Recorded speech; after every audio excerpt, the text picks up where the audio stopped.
Broadcasting around the nation, on your radio, on your TV, and online. This is The Bill Press Show. Hey, friends and neighbors, what do you say? Good morning. Great to see you this morning. This is The Bill Press Show. We're coming to you live from our nation's capital, Washington, D.C., bringing you up to date on all the news of the day, whether it's happening here in our nation's capital, around the country, around the globe. Coming to you live on your local progressive talk radio station, on Free Speech TV, and worldwide on our video stream, TawkrTV. Events in the nation's capital. Hi, everybody. It's Bill Press. This year marks the 10th anniversary of doing the Bill Press Show, every day covering the news of the day with the nation's top newsmakers, either on the line or in our studio right here on Capitol Hill in Washington, D.C. Not only that, I go to the White House briefings every day to get answers to the top questions of the day. Bottom line, if it's happening in Washington, D.C., either at the White House or the Capitol, we are all over it. Every day, we welcome to our studio political leaders and reporters and labor leaders and newsmakers to help us understand the issues of the day. You know, we started out as a radio show only, but over the years, we have branched out to all forms of the new media. So today, we're not just a radio show. We are podcasting, streaming audio, streaming video, and we are simulcast live on Free Speech TV nationwide. Reaching out to 40 million households on Free Speech TV, in addition to hundreds of thousands on local radio stations and online. AFGE is so proud to be associated with this show and looks forward to being working with Bill and this show for a long time. Bill Press is the right man at the right time with the right message. And thanks to the Bill Press Show, we get our message out to thousands and thousands of people every day. Thank you, Bill Press. The Teamsters are a proud partner with Bill Press on his show, telling the truth about what's going on with working families. Tune in. Yes, it's been a fun and exciting 10 years so far for the Bill Press Show. We're looking forward to many more with all of you, broadcasting live every morning from the nation's capital. On your radio, on TV, and online. This is The Bill Press Show.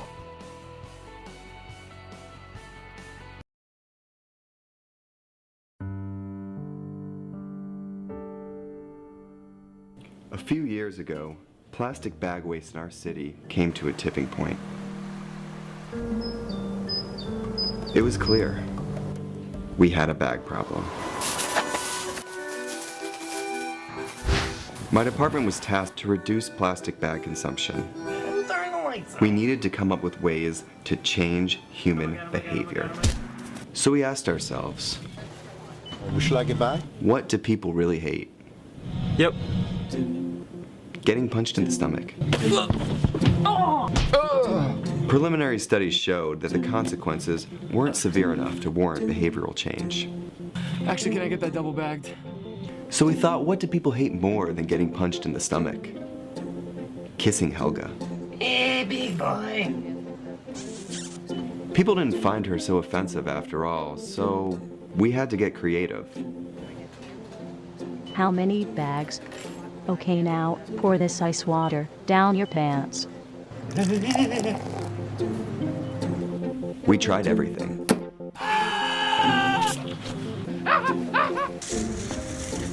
Eat the threat. Defuse this bomb. Even fighting your clone. After blowing through millions of dollars of government funds on research, I came up with a brilliant idea. Why don't we just charge 5 cents per bag? That's a stupid idea. Would you like it back? Yes.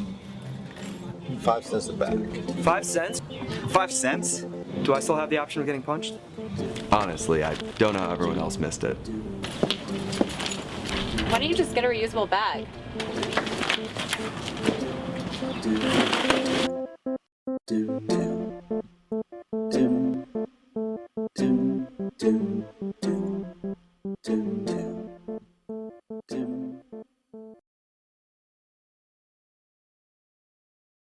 The average text takes your eyes off the road for nearly 5 seconds. At highway speeds, that's enough time to travel the length of a football field. Stop the texts, stop the wrecks.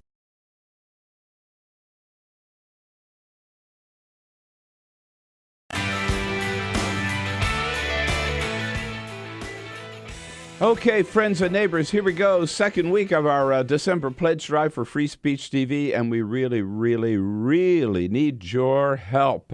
We got a lot on our plate these days. December's a very busy time. I mean, you heard the president the other night. The president says we have to do everything we can to degrade and destroy ISIS. That's one big challenge. We've got to do everything we can to make guns not so easily accessible in this country. That's another big challenge. We've got to get all of our holiday shopping done. Oh, my God. And we've got to save Free Speech TV. That's another big challenge for December. That's why we're turning to you. And let's just get that one out of the way right now. Make your pledge today and do your bit to keep Free Speech TV going. We've got a great, great partnership. I tell you that all the time. I love being part of it. We, Stephanie and Tom and I and Amy Goodman and everybody else, we bring you all the best programming, the best guests, the best commentary that we can every single day. And you help us stay on the air by making your pledges whenever we turn to you as generously as you can and keep that. So let's keep that great partnership going. The only full-time progressive television channel in the nation today. The only free, independent, freewheeling, totally uncensored programming coming to you every day. We know you appreciate that, but we couldn't do it without you. No corporate money, no government money. You are the blood and soul of Free Speech TV. So we ask you again to dig in as generously as you can. Every single pledge, no matter how large, no matter how small, is deeply appreciated by all of us. I'll give you some idea of what you might think about for $30. Pledge of $30, we'll send you a Bill Press Show Eco Journal and a pen set. For $60, that pledge, $5 a month, a Free Speech TV calendar with pictures of all your favorite hosts on it. For $120 pledge, $10 a month. 4 Bill Press Show pint glasses for $240, $20 a month. A great little package supporting the Women's Bean Project, which includes a contribution to them, plus a can of soup, a bundle of cornbread for you, and 2 of those Bill Press Show pint glasses. $30 a month pledge, $360, a beautiful hand-woven, one-of-a-kind Carol Press scarf for this winter. And for $1,000, if you can afford that, get yourself to Washington. Carol and I will take you out to dinner, and we'll bring you in the next morning to meet the whole show here. We'll even get some donuts in from District Donuts and have a big party. Make your pledge today. Please go to 877-378-8669 or just go online to freespeech.org. Free Speech TV, great partnership. Let's keep it going. Make your pledge today, and thank you.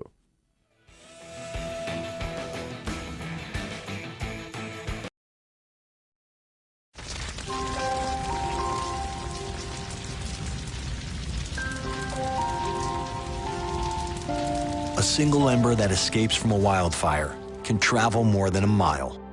That single ember can ignite and destroy your home or even your community. You can't control where the ember will land, only what happens when it does. Get Fire Adapted now at fireadapted.org. Columbine, Virginia Tech, Tucson, Aurora, Fort Hood, Oak Creek, Newtown. Newtown. Newtown. Newtown. How many more? How many more? How many more colleges? How many more classrooms? How many more movie theaters? How many more houses of faith? How many more shopping malls? How many more street corners? How many more? How many more? Enough. Enough. Enough. Enough. Demand a plan. Right now. As a mom. As a dad. As a friend. As a husband. As a wife. As an American. As an American. As an American.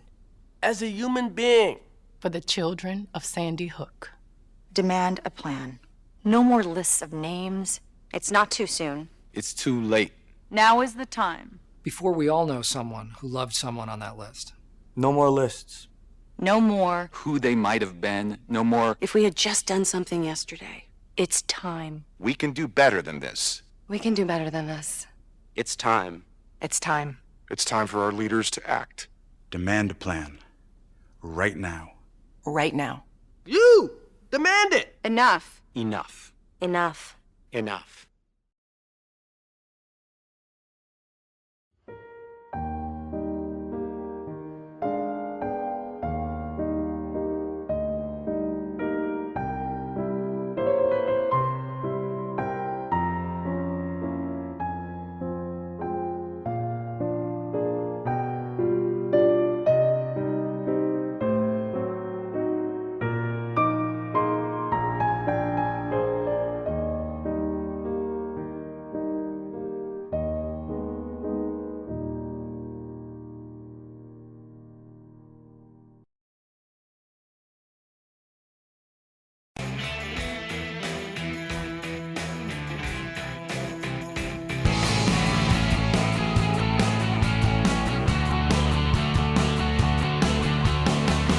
Broadcasting around the nation, on your radio, on your TV, and online.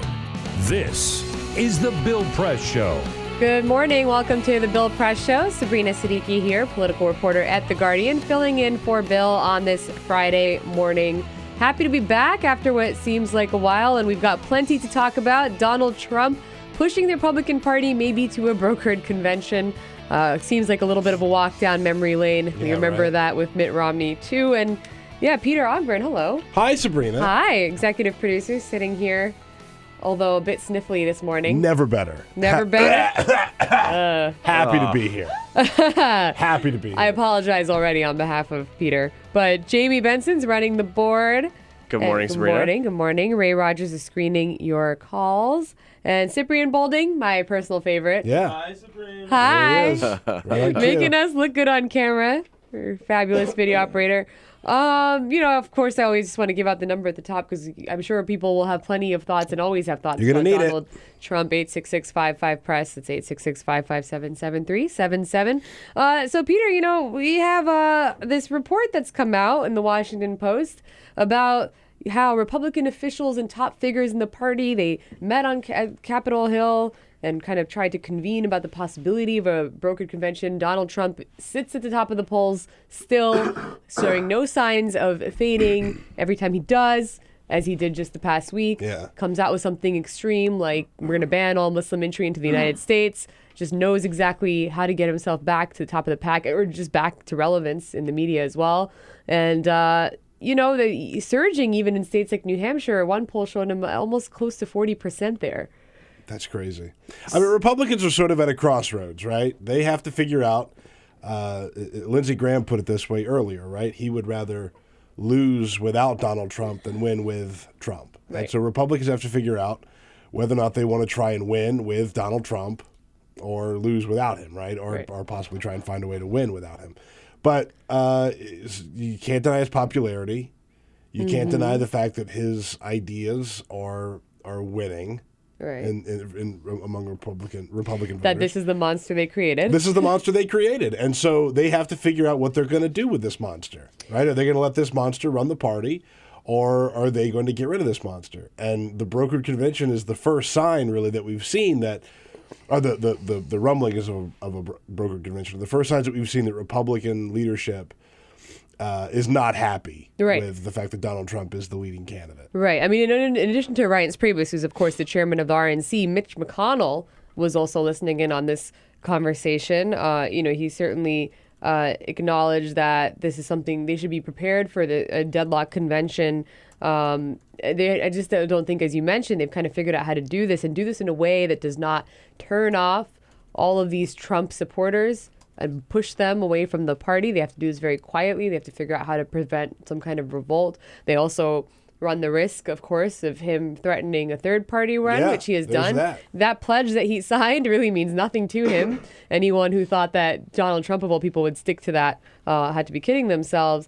But I think that there's one comment I thought was really interesting was Stuart Stevens, who was a former top advisor to Mitt Romney, said that this talk of a brokered convention is not actually just unique to Donald Trump. That we're in this situation where it's like if you have potentially, with no one dropping out, a different winner in each of the first of the early states, we're running into like a very drawn out long primary, because you look at it and you have let's say, you have Ted Cruz who's kind of running, against Donald Trump now in Iowa as like the main alternative to Trump.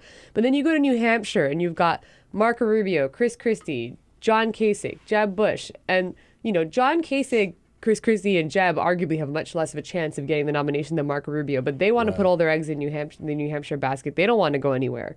And then you move over, let's say one of them ekes out a win, and there's just no consensus candidate, and you're going to South Carolina. What if someone else ekes out a win in South Carolina? You go to Nevada. How long does this go on? All the while, Hillary Clinton's the Democratic nominee. Well, we always say, these things will play out, and we'll see how they play out. But it's a good point about just the sheer number of candidates, right? Like it could take a very, very long time for it to play out. And I think it's fascinating because with Jeb coming in was the presumed kind of consensus candidate. Remember those days? The good old days. But you've seen such a, he just has not lived up to the expectations of his candidacy. He has not shown himself to be a formidable candidate. And I think that what I think is interesting is at the same time, you have a lot of positive press around Marco Rubio. You have, back-to-back debate performances where he's certainly exceeded, not just expectations really, but just stood out on stage. And the establishment isn't even really coalescing around him either. A lot of donors are increasingly coalescing around him, but there seems to be this just complete, I think, sense of among the Republican Party this time that they have no clue who they want to represent them. And I also actually love to hear, because you brought up this interesting point of the Lindsey Graham point is, do they want to tie themselves to this guy who has now offended every possible group out there? Yeah, pretty much. Pretty much. I was like, who has he not offended yet? Like, and if he hasn't, he will come to you. He will come and he will find you and he will offend you. And Lindsey Graham was talking about how this is doing generational damage. So, if Donald Trump is the nominee, forget 2016. Latinos, Muslim voters, women, African-American voters. 2020, 2024. You mean the blacks, as Donald Trump calls them? Right. I'm gonna. The blacks will come out and vote for me. The Hispanics, the Muslims, they're all his friends. But, these are people who potentially could say, this guy, you chose to have this guy be your standard bearer. Forget 2016. We won't vote for you in the next election either, or the next one after that. It comes down to this. Do you think that Donald Trump has hijacked the Republican Party, or do you think that Donald Trump is just the mirror being held up to the Republican Party? Because some people could make the argument that he's hijacked the party. Wait, we should. And I think that this is true. He has hijacked the party. Okay, but at the same time, an overwhelming majority of people support his ideas, including the ones. The most recent one about keeping Muslims out of the country. 2/3 of probable Republican primary voters like that idea. And a third of them say it makes them more likely to vote for Donald Trump. So is he really hijacking the party, or is he really speaking for the party? Right. Now, I want to get through this and a lot more. And I realize I'm running out the clock by talking too much because we've got so much to get through. But first... Oh, right. Yeah. I completely breezed through my favorite top of the hour. Oh, well, I'm happy to bring you up to speed on a couple of other stories making news. Now, a couple of weeks ago, we talked about Killer Mike endorsing Bernie Sanders from Run the Jewels, right? He spoke at a big thing in Georgia. Bernie Sanders has another rapper who has come out and endorsed Bernie Sanders. Bun B came out and endorsed Bernie Sanders. He was on Hip Hop. He said, this is a podcast, by the way. It's debuted earlier this week. It's called Hip Hop for Bernie Sanders. Well, I don't know. That's a tough sell. I'm a big hip hop guy, but come on. I'm a big hip hop guy. I'm a big Bernie guy. We don't need a full podcast. I don't know that I need both of those things together. So, but shout out to Bun B. I've met him many times. Very good guy. Oh, look at you. And like a godfather of hip hop. Is your foot okay? Dropping names over there? What? I thought I put on my Bill Press hat. My goodness. Today. Yeah, right. Bill's gone, so someone's got to do it. Good news, bad news for fans of the TV show on HBO, The Leftovers. Jamie, I know you're a big fan. Yes, sir. The good news is that it has been renewed for a third season. The bad news is it will be their final season. We just saw the... I haven't even seen this. It's not a good show. Stop. Come on. I mean, this is the thing. Right. It's a really bad show. I mean, apparently it's getting canceled, so...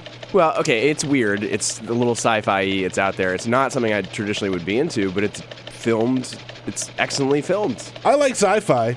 I don't like this show.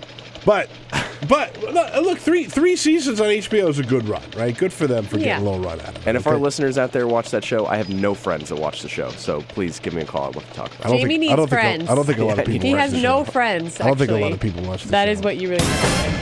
You like coffee? How about free coffee for life from Starbucks? They are starting up a new campaign called Starbucks for Life.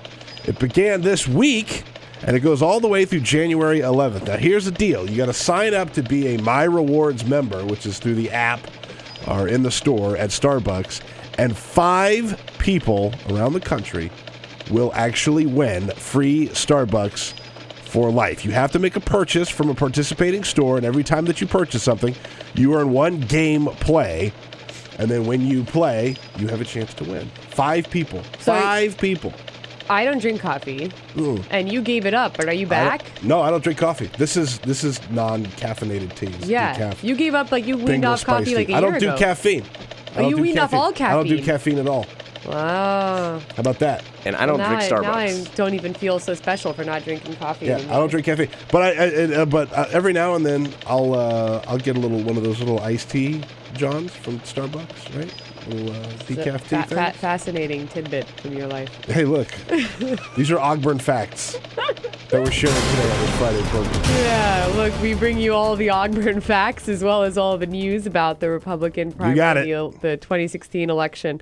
And I think I do want to just say one more point that I would love to get input from when it comes to our readers, because we spent a lot of time this week talking about this controversial ban that Donald Trump has proposed. It's not going to happen, but to keep all Muslims, to prevent any other additional Muslims from coming to the United States, and that would include tourists. It includes Muslim Americans who happen to be abroad. Just something that's unconstitutional and wouldn't happen, in addition to how offensive it is. But the media, again, then kicked into Trump mode. Wall-to-wall coverage, 24/7. You hear, you really you didn't hear anything else.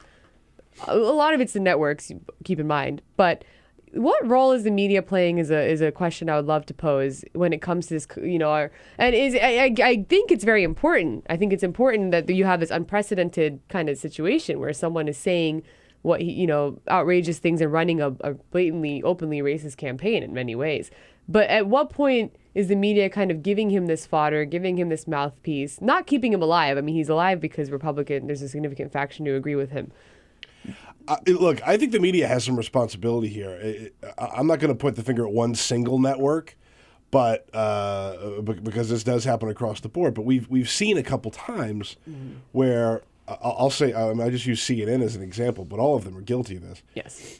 We sat in here, we watched CNN have him on one morning for 30 minutes on the phone for 30 minutes. And then the rest of the hour, the next 30 minutes, they had a panel in place ready to recap everything that Donald Trump had said during that interview. Right. So an hour of primetime morning TV was focused solely on Donald Trump and the interview that CNN had with him. Now, they all do it. Right. But then they'll repeat it in every hour, like our interview with Trump earlier. Over again. Here. And so, at some point, the media has to ask themselves, okay, what role do we play, right? Are we giving him more attention than other candidates? Are we giving him more press than other candidates? And it's a real sort of tight line, right, to walk. Well, I want to come back to this after we take a short break, and I want to hear from you guys too. 866-55-PRESS, 866-557-7777. We're going to take a short break, but keep on watching. We'll be back soon with The Bill Press Show. Connect with The Bill Press Show on Twitter. Follow us at BP Show and tweet using the hashtag WatchingBP. This is The Bill Press Show.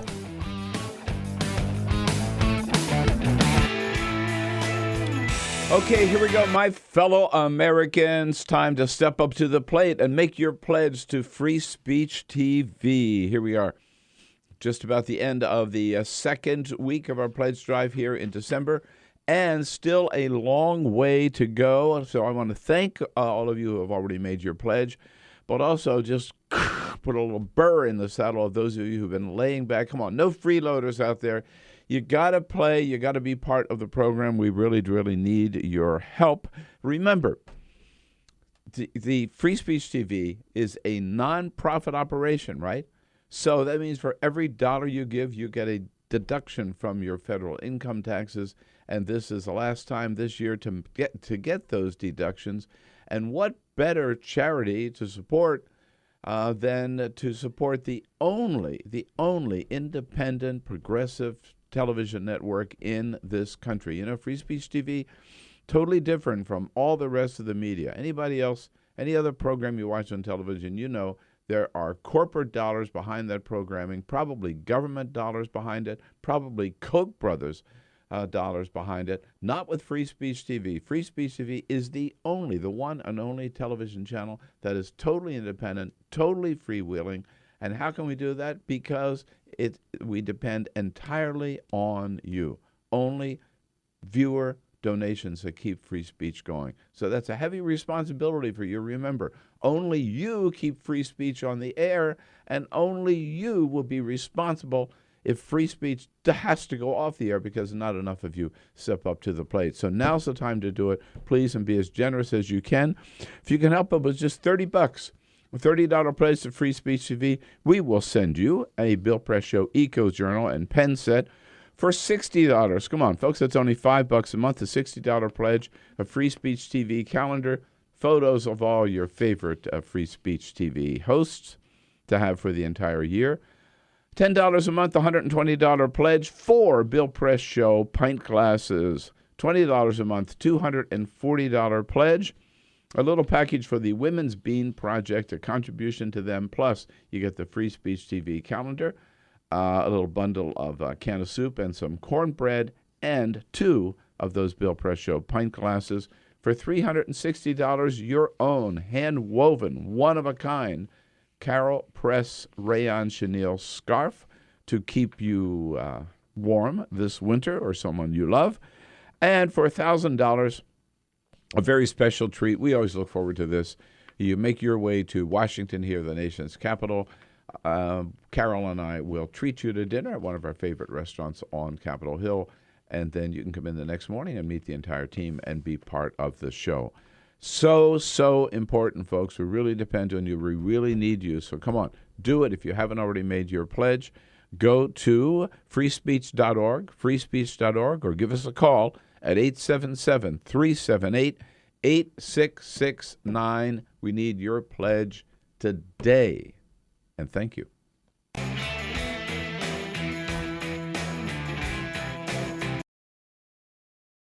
It's on us to stop sexual assault. To get in the way before it happens. To get a friend home safe. And to not blame the victim. It's on us. To look out for each other. To not look the other way. It's on us to stand up. To step in. To take responsibility. It's on us, all of us, to stop sexual assault. Learn how and take the pledge at itsonus.org.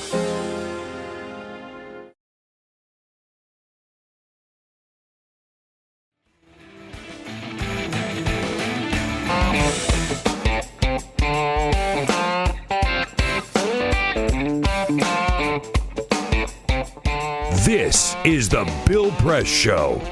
Good morning. Welcome back to the Bill Press Show. Sabrina Siddiqui, political reporter at The Guardian, filling in for Bill this morning. And we were talking before the break about real estate mogul Donald Trump, also known as the Republican frontrunner in the presidential contest, something we never thought we might say. And, you know, we were talking a little bit about the role that the media has to play in a lot of this, which I thought, you know, I want to actually play a short clip from Florida Senator Marco Rubio, also, of course, running for the Republican nomination and doing quite well, kind of at the top of the pack. Asked about Donald Trump's controversial Muslim ban, here is also what he had to say about Trump more broadly. First of all, he's not going to be the nominee. I'm pretty confident of that. And so let's continue moving forward on this campaign where I think we're going to nominate someone that actually has a chance to win in the general election. And, you know, he went on to also address the media and its fixation on Donald Trump. We had a major terrorist attack on U.S. soil a week ago yesterday.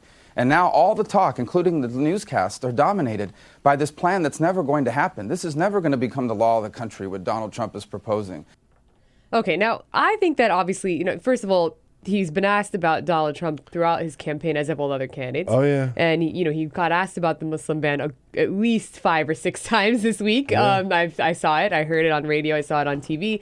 And, I think that it's important to discuss this proposal because of the sheer kind of racist core. Obviously, that this is someone who's running one of the most.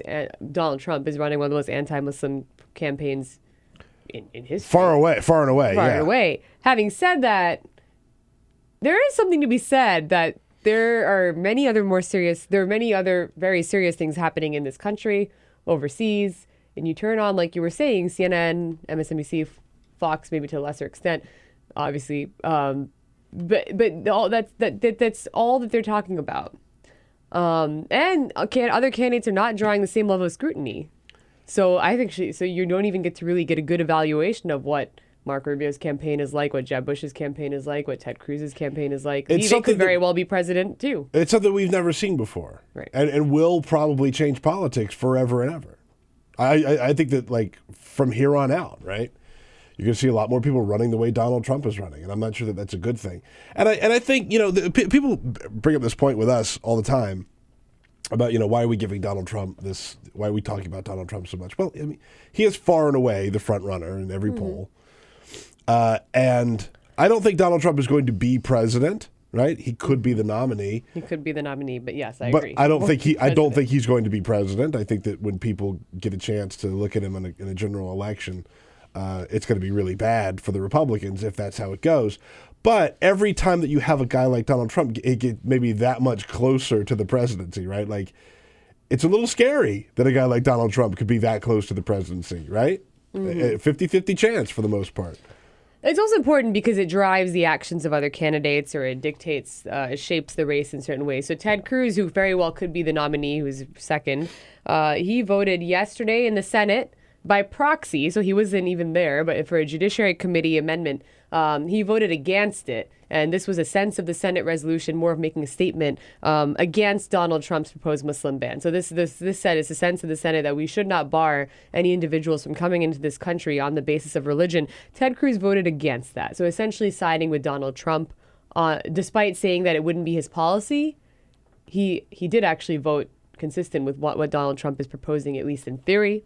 He might probably distinguish and say he's talking about Syrian refugees or something of that sort. But here's a case situation where Donald Trump has directly impacted how someone voted, without question. Yeah. And like I said, Ted Cruz could just as well be the nominee. Marco Rubio could be the nominee. We don't know who it's going to be, but so in some shape or form, I think Donald Trump has at least contributed to the national debate that they're having, and the actions that some of them have taken, not all of them, but pushed them places where they arguably would not have gone. Yeah. But again, we just want to hear from you, and it doesn't have to be about Donald Trump. It could be about any of these candidates, because I think that like you said, there's so many people who are not getting the same amount of attention. Yeah.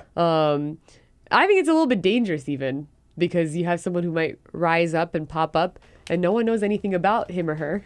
Yeah. Because no one was paying any attention. No one was paying attention. Everybody's paying attention to Trump. Everybody's paying attention to Donald Trump. And I'm still kind of operating on conventional wisdom that I don't think he'll be the nominee. Maybe that's just me. But we'll get into that more a little bit later. We're going to take a quick break. And so keep on watching and stay tuned to The Bill Press Show.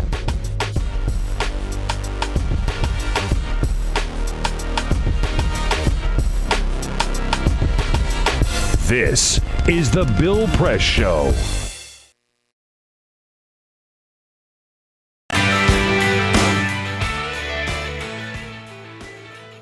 Okay, friends and neighbors, here we go. Second week of our December pledge drive for Free Speech TV, and we really, really, really need your help. We got a lot on our plate these days. December's a very busy time. I mean, you heard the president the other night. The president says we have to do everything we can to degrade and destroy ISIS. That's one big challenge. We've got to do everything we can to make guns not so easily accessible in this country. That's another big challenge. We've got to get all of our holiday shopping done. Oh, my God. And we've got to save Free Speech TV. That's another big challenge for December. That's why we're turning to you. And let's just get that one out of the way right now. Make your pledge today and do your bit to keep Free Speech TV going. We've got a great, great partnership. I tell you that all the time. I love being part of it. We, Stephanie and Tom and I and and Amy Goodman, everybody else, we bring you all the best programming, the best guests, the best commentary that we can every single day. And you help us stay on the air by making your pledges whenever we turn to you as generously as you can and keep that. So let's keep that great partnership going. The only full-time progressive television channel in the nation today, the only free, independent, freewheeling, totally uncensored programming coming to you every day. We know you appreciate that, but we couldn't do it without you. No corporate money, no government money. You are the blood and soul of Free Speech TV. So we ask you again to dig in as generously as you can. Every single pledge, no matter how large, no matter how small, is deeply appreciated by all of us. I'll give you some idea of what you might think about for $30. Pledge of $30, we'll send you a Bill Press Show Eco Journal and a pen set. For $60, that pledge, $5 a month, a Free Speech TV calendar with pictures of all your favorite hosts on it.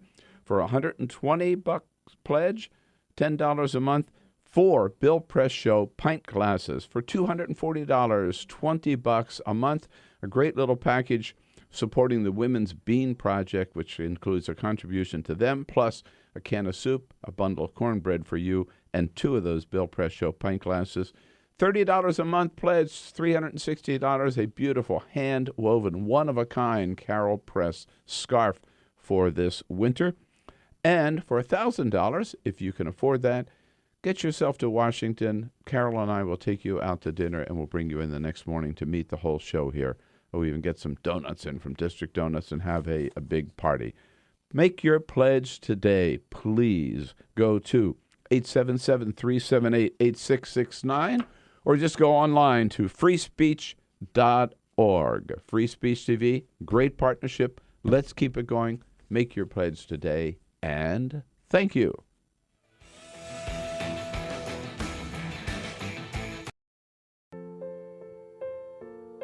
This is why you took a second job. While you taught yourself how to fix the plumbing. While you'll do whatever it takes to keep your home. And that is why we want to help. We are making home affordable, a free government resource that can make paying the mortgage easier. Call 888-995-HOPE today.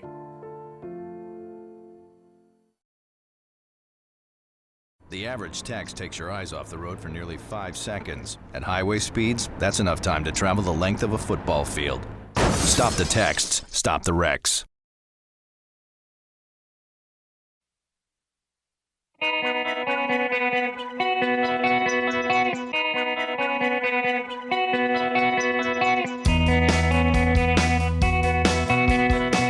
Seen on Free Speech TV and online on TawkrTV. This is the Bill Press Show. Welcome back to the Bill Press Show. Sabrina Siddiqui here, political reporter at The Guardian, filling in for Bill on this Friday, where it's something like 50 degrees outside. It's supposed to at least. It was like 60 yesterday, and mind you, we're in the middle of December now, so this can only be bad for us. I look right now on my app on my phone because it looks like tomorrow, high of 72. Sunday, high of 71. Monday, high of 69. Pause. So, no. It's warm weather. No. It is scary warm weather. But I kind of wanted to ask you a question. Hi. I decided I'm going to shake things up. Oh, let's do it. Because, I was just talking about how we're midway through December. Yeah. And I hope our callers might maybe think about answering this question, too. What are your favorite stories of the year? Oh, what a great question. Yeah. And I want to hear from you guys, too. 866-55-PRESS. I want to hear what and it could be politics related. It could not be. But, we're coming to that point. We're coming to that time where what stuck out? What stood out to you? It could be funny. It could be, it could be like just a really fascinating. I have one. Go ahead, John. I'm going to let you start out, Jamie. Yes. It was Jesse. favorite. Did I just call you Jesse? Jesse. No. No. We'll just keep going. I know his name. Keep going. Favorite, not necessarily a great story, Kim Davis. We had so much fun with Kim Davis on the show. That's a big one. That is a big one. That is a big one. Playing those clips, ridiculing. I forgot about Kim Davis. Her but whatever you want to And call. do you remember what she like did. the eye of like the whole like eye of the tiger kind of thing? Yeah, when she came out to her rally. Came out to her rally. Oh my Kim Huckabee. Davis, just to remind everyone, although I'm sure the faithful listeners and of this show know, it was the Kentucky clerk who refused to give out same-sex marriage licenses after it became a constitutional right after the Supreme Court's decision, and then ensued this huge debate of religious freedom. And as Jamie says, it was one of those situations where that's all that anyone talked about for about a week. It was this, and because she was jailed for a brief period of time, and you had Republican contenders kind of either really embracing her, like Mike Huckabee and Ted Cruz, or you had others like Jeb Bush and Marco Rubio trying to straddle a little bit and say, well, we support religious freedom, but she also has to follow the law. And those two things are obviously being, in this particular situation, running counter to one another. That's a great pick, man. That's a great one. And I totally know that your name is not Jesse. I have to go back to this because this happens to me on this show for some reason. It's sad. Where I have had... Here she goes. There was a moment where you had a great guest video operator, and I didn't know his name. Now I do, Neil Martin. I will forever know. And Jamie, I know your name. And we're friends. It's okay. Jimmy Williams called me Jason about 10 times the last time he was in. So you corrected it immediately. I know like three all is Jessies, and forgiven. and there's a Jesse signed on to my Gmail that I keep staring at, so I'm just going to blame that. When you're in a hole, you might want to stop digging. That's what I can tell you. I know his name. I'll tell you what my favorite story is. Everyone's going to get mad. Is Trump. It really is my favorite story of 2015. It really is. I find myself. I've been doing political talk radio for a very long time, right? Because you're old. I am not a young man. In fact, go ahead. Peters has a birthday on Sunday. Yeah. Happy early birthday. Yeah. The big 5-0. Oh, come on. How dare you? You know what that was? That was a how dare you. It was. Oh, my God. And everyone knows by looking at you that is not true. See? Well, I mean, he sounds like he's 50 today just because of the cold. Everyone thought it was funny. So everyone those thought it was were funny. That's fine. Except My for feelings you. aren't hurt. Except for you. My feelings aren't hurt. I'm still young. Your feels are. My feels are intact. Okay, so Donald Trump. Like I said, I've been covering this stuff for a very, very long time, or at least working around it, right? And the other day, just earlier this week, I found myself completely befuddled, just in like looking at the news cycle and saying, this is insane. Right. This is a man who is, by a long shot, winning the Republican nomination. And he is out there saying some of the most hateful, horrible things I've ever heard a candidate say. And and people love him for it. Not everybody. Donald J. Trump. There he is. Donald J. Trump is my vote for the biggest story of 2015. That's the biggest. It is the biggest. I think it is the biggest story. It's my favorite. I think here in America, this is like the biggest story, just because internationally, this has really done significant. I don't want to say damage. It's drawn significant scrutiny though from around the world. I mean, even it's a global story. Everyone around the world is like, what is happening in America right now? Well, he's picking fights with people all over the world. Well, he is, but not only is he picking fights with people all over the world, but people they cover him in almost the way that we do. That this person who could be the Republican Party's nominee is saying all these outrageous things. They cover it as though maybe he could even be the next U.S. president, which obviously is not quite true. But I think they're looking at these polls and just thinking America has lost its mind. Yeah. That's what they're thinking. Yeah. And I've never heard more feedback from relatives who live overseas or friends who live overseas in any political story here, period, as much as I get messages from all over, whether it's people I know in Europe, whether it's people I know, in Asia, but just saying, what is the deal with Donald Trump? Explain this to us. We don't understand. We every now and then we'll see these breakouts in Parliament of shouting matches and fights, and then people say oh, wouldn't that be cool if that was over here? Wouldn't it be cool if we saw that over here?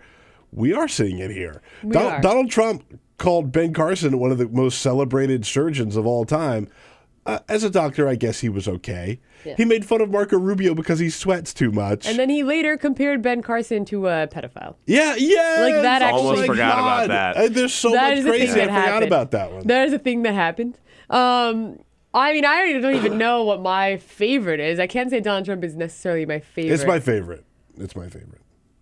Yeah, actually, I'm going to propose this, and I don't even have an answer. But actually, I just think it's because, well, I do think the Donald Trump thing is fascinating. Yeah. I think what's crazy is that you say Donald Trump is arguably the biggest story of 2015. I think a lot of people thought, maybe some people on this show thought, Bernie Sanders in the first few months of 2015 would end up being the big story. Not so much anymore. I think, yeah. And it would be a big story, I think, if it weren't for the Trumps and some of the other drama going on. And I think also, like, because the other party is less fractured, and all Hillary Clinton, not all she needed to do, but a lot of what she needed to do was to position herself as more progressive, to adopt certain, when it comes to Keystone and trade, and she had to kind of course, move to the left, adopt certain positions on those issues, and take a tougher line against Wall Street. And I'm not saying that it means progressives overnight decide they love her, but that's what they were looking for, and then it becomes more difficult for Bernie Sanders to really be an alternative if someone who's more likely, especially among Democrats where they really do coalesce around the more likely to win candidate. I just want to point out, by the way, that I'm having to now fight off people from Twitter who believe that I'm 50 years old. Thank you for that. My work here is done. So thank you for that. My work here is done. Actually, one of the things I will say is that, like, this goes a little bit further back. It goes to right before the new year, but Obama's just complete. I don't give a about the last 2 years of his presidency. Yeah, I think it's been so fascinating. I think that actually it's sort of underreported. It is underreported. That's a good point. Any given week, he's just like, hey, I'm gonna do this now. Yeah, because I'm leaving and I want to get this done. And it's kind of like he had his bucket list in the White House Correspondents' Dinner where he said, immigration, bucket, Cuba. Bucket. Iran, but he's just, no matter what. But look, let's take a short break and then we'll come back with lots more. We've also got George Zornick, Washington editor for The Nation, who is going to join us. So lots more to talk about. Stay tuned to The Bill Press Show. Follow us on Twitter @BP Show. This is The Bill Press Show. Hey, friends, a little time out here to talk about Free Speech TV. You know what they say. You've heard me say it before. There's no such thing as a free lunch, and there's no such thing as Free Speech TV either. Well, yes, there is. I mean, it is free to you, and what a deal. What a great deal every day, 24/7. The best progressive programming you can find anywhere, starting out with our show with Stephanie Miller and Tom Hartman and all the rest, Amy Goodman. And all of that coming out to you with the only progressive TV channel in this country that you can depend on day in and day out to bring you the news of the day and the progressive slant on the news of the day and give you a chance to express your opinions. Yes, all of that is free to you, but of course, it costs to get that out, to get us out to you, for us to join you every day, and that's where we depend on your help. And again, ask for your help at this time of the year. I told you before, and it's true, we just could not do it without you. Free Speech TV gets no government money, no corporate money, no Koch brothers money. We don't charge guests to be on the show. We don't charge anybody to be on the show. We just depend entirely on you. You are part of the team, and the important part of the team that keep us together every single day. So once again, at this time of the year, whether it's your Merry Christmas gift or your Happy Hanukkah gift, or just, make a tax-free contribution at the end of the year to lower your taxes kind of gift, whatever your motive. We hope it's just because you love all of us and you love this programming, and when you want to help it keep going. As a little incentive for you to dig in and help us with this December pledge drive, we want to suggest that for $30, you will get a Bill Press Show Eco Journal and pen set. We'll send out to you. For $60, Free Speech TV calendar, pictures of all of your favorite hosts. For $120, 4 Built Press Show pint glasses. For $240, a special charity to the Women's Bean Project. And you will get that calendar, a soup and a cornbread bundle, and 2 Built Press Show pint glasses, a nice little package. Plus, part of that $240 will also go to Feeding America Project, the Women's Bean Project. For $360, a beautiful hand-woven Carol Press scarf. You know, I wear one, and so does President Clinton, by the way. And for $1,000, you get yourself to Washington. Carol and I will have a good time. We'll take you out to dinner, one of our favorite restaurants on the Hill, and you can come in the next morning here and meet all of our team. So please, help us as much as you can. Try to make $1,500 every day here on the Bill Press Show. Give us a call at 877-378-8669 and make your pledge, or just go online to freespeech.org, and let's keep this great partnership going. Thank you.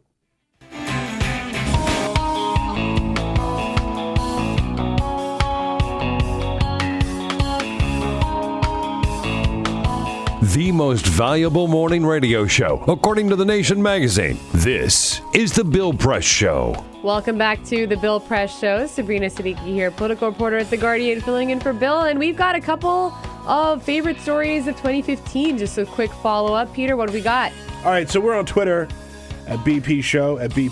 A couple people tweeted us. Paula brought up a good one. Without a doubt, marriage equality. It's her favorite story of 2015. We're terrible. We should. Well, I actually thought about marriage equality, but I mean, I think we've been going towards this for a long time. I associate the earlier decision in 2013 in my mind as the major, but yeah. I agree. I actually did think of marriage equality, and it's big, but I don't know that it was defined by 2015. Also, Scott says, my favorite 2015 story is Bernie Sanders, without a doubt. So Bernie? Bernie. Congratulations to those guys. Yeah. I thought you might bust out your Bernie. You let us down. I can't. Look. You're too sick. Look, I'm playing with like half my voice tied behind my back today. So. All right. Well, joining us now over the phone is George Zornick, Washington editor for The Nation. You can read his work at thenation.com. Follow him on Twitter at @GZornick. Good morning, George. Good morning. How are you? I'm great. Thanks. How are you? Oh, fine.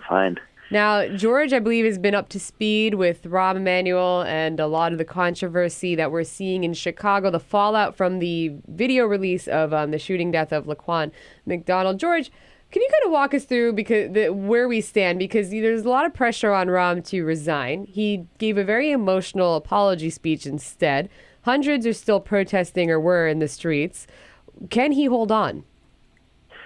I think it's doubtful, but we'll have to see. I mean, Rahm is definitely exhibiting all the classic signs of a politician whose career is in critical condition. You know, he scapegoated his police commissioner. He canceled fundraisers and trips abroad. He has been battling with the press. Like you say, he has an emotional, apologetic press conference yesterday. I mean, these are the things people do as they're kind of sliding down the slope. I think what's benefited him is the fact that although there are a lot of people on the streets in Chicago calling for him to go, and certainly people on the Chicago City Council, he's kind of enjoying a weird immunity from criticism from a lot of national politicians because, Republicans are disinclined to talk about police brutality, and Democrats are unfortunately kind of timid about, obviously criticizing what is pretty clear malfeasance, and what I think they would criticize if it were, say Chris Christie kind of directing the New Jersey state troopers to cover up a police shooting. We haven't really seen Democrats go after Rahm at all or call for him to resign. Bernie came close, he said, in a sort of tangential way that any elected official who knew about this tape, if that can be proven, they should resign, when everyone else has been totally silent on it. So he's kind of getting a free pass nationally. I'm not sure that would definitely push him out of the race, but you have to think if Hillary came out and said, hey, maybe he should resign, he'd probably be gone the next day. Now, right, and Hillary Clinton, very loyal to Rahm Emanuel, as is President Obama. Of course, Rahm was his chief of staff. So, but at the same time, you've got the Department of Justice from the Obama administration, right? Opening up taking a look at what happened in Chicago. Yes, a civil rights investigation into the Chicago Police Department. But George, you had this piece that you just kind of talked about. Why are Democrats silent on Rahm Emanuel? What, the White House has made criminal justice such a pillar of the president's second term. And what have they even said to the? I mean, I know that they've largely tried to stay out of it. I mean, do you think that there's? Is it just that the president does not want to have to talk about someone who he's close to? Yeah, I mean, of course, as you know, this is a guy who was in the Oval Office as chief of staff for several years at the beginning of his presidency. It's a guy who's a key figure in Democratic fundraising. I mean, when he was in the House as head of DCCC, he got a lot of current members of Congress elected. So clearly he's a guy who's very, very high up. And what Obama has done, to his credit, is pursue this Justice Department investigation. But you have to wonder how broad that's going to be. Is it going to look at the actual particulars of the police shooting, which is, of course, good? Or is it going to look more broadly at why did it take a year for this tape to come out and who kept it from coming out? Because the real issue here is that this officer, Van Dyke, wasn't charged until the video came out. So it wasn't just, hiding the video. It was keeping this guy completely off the public radar. We didn't even know his name until the video came out within the past month. So it's not just hiding the video, but it's essentially covering up a crime. And is the Justice Department going to look at that angle of it, too? Now, is the wide-held consensus here that Rahm deliberately hid or prevented the video from being released just to protect his own reelection? Of course, he was reelected earlier this year. I don't want to. I'm not inside his head. I mean, I think surely it would have hurt his reelection. I think that there's always, and we've seen this time and again with big city mayors, there's always an inclination to kind of protect the shield, even in an off-election year, or even if your election's not in doubt. They're close to the police department. They get pushed to help them cover things up. There certainly is an incentive, though I think it's not a good reason, but there's an incentive to kind of avoid unrest. You could anticipate that this coming out would cause a lot of problems and protests, which it has. And so maybe that was something that was motivating him to avoid. But in the end of the day, I mean, this is a killing, and you have to let it come to light. And I guess, I think I just wanted to say, he had a big speech on trying to restore voters' trust. Is that something that is even achievable at this point? I don't think so. I mean, the big backstory here, of course, your colleague at The Nation, at The Guardian, had this great expose on what the Chicago police was doing at Holman Square. Mm-hmm. Spencer Ackerman, yeah. I mean, terrific and shocking story about this kind of torture unit that was run by CPD out of an undisclosed location. And that happened on Rahm's watch, too. So that was something that was very much on the mind of folks in Chicago already. So this, on top of that, I just wonder if that's trust that can't be gained back. Absolutely. George Zornick, Washington editor for The Nation. Follow him on Twitter at @GZornick. Read his work online at thenation.com. Thank you so much, George, for joining us. Hey, thanks for having me. And we will be taking another short break and back with you in not too long. So keep on watching The Bill Press Show. Hey, here we go, friends and neighbors. A little time out here to talk about this Free Speech TV pledge drive. It's our December pledge drive. Your last chance to help free speech and to take advantage of the tax deduction before the end of the year. Heading into the weekend, we encourage you to not to wait any longer, to take advantage of this opportunity to show your support for free speech right now. As I mentioned the other day, no more Mr. Nice Guy just telling you how much we love you and how much we know you love us, and therefore you're going to help us. No. I told you I was going to get a little tougher. In fact, it came out and said, come on, make your pledge, damn it. And guess what? It worked. We had the biggest day we had so far just because I used the damn it phrase. So let's try it again, all right? Let's be a little tougher. Stop farting around. Yeah, come on, get off your ass and make your pledge, damn it. And do it today. We need your help. Seriously, look, we wouldn't even be doing this pledge drive. We wouldn't even be asking for your help if it weren't important. You know about Free Speech TV. It is such a rare national treasure, and I'm so proud to be part of it. It is the only independent, the only progressive, the only totally freewheeling, the only non-corporate media out there on television that you can enjoy 24/7 with such great hosts and great information and great opportunity to get your voices out there. And if that's what you want and that's what you appreciate, then please show your appreciation by helping us as much as you can. Any pledge is valuable. Any pledge we appreciate. Any pledge helps keeps us going. We just ask you to be as generous as you can.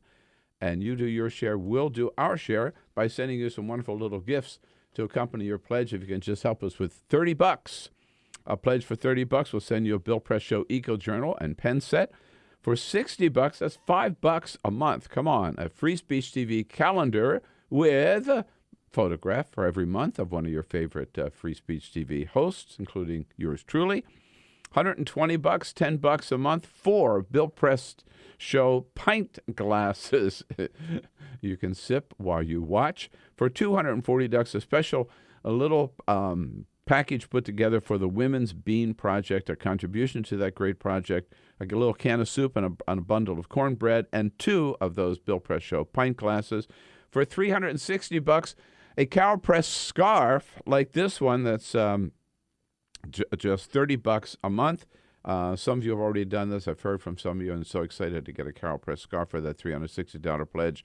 For $1,000, you get yourself to Washington early in 2016. Carol and I will take you out to dinner and go on in the next morning and meet our whole team here. Make your pledge today, again, as generously as you can to 877-378-8669 or go online to freespeech.org. Again, thank you for your help. Happy holidays.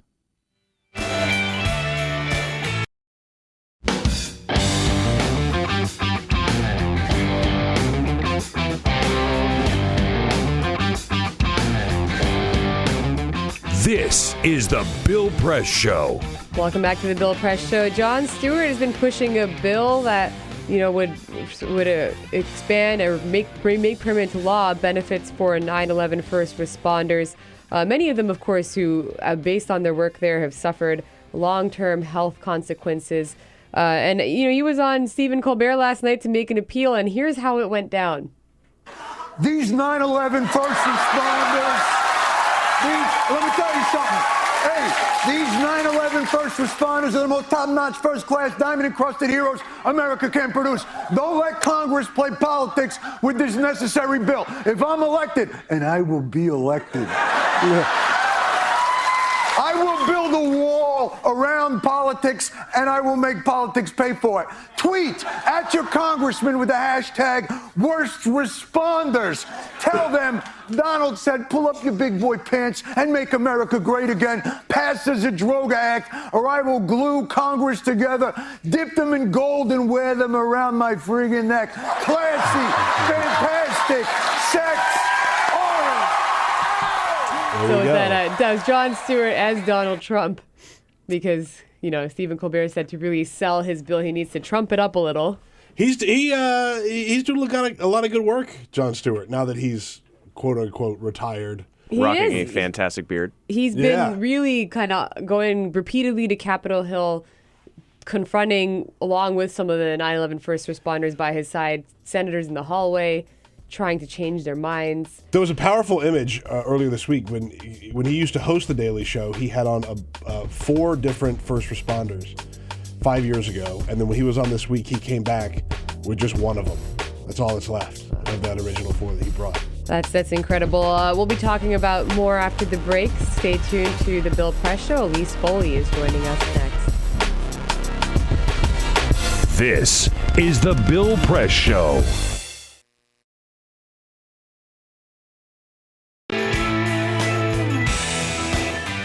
All right, friends, a little time out here again to talk about Free Speech TV and our latest pledge drive. And all I got to say is, hey, people, come on, get on the ball. Listen, we're about halfway through this pledge drive already here in December. Your last chance to get that tax deduction that you're looking for, that you may need here at the end of the year. And you can do so by helping Free Speech TV.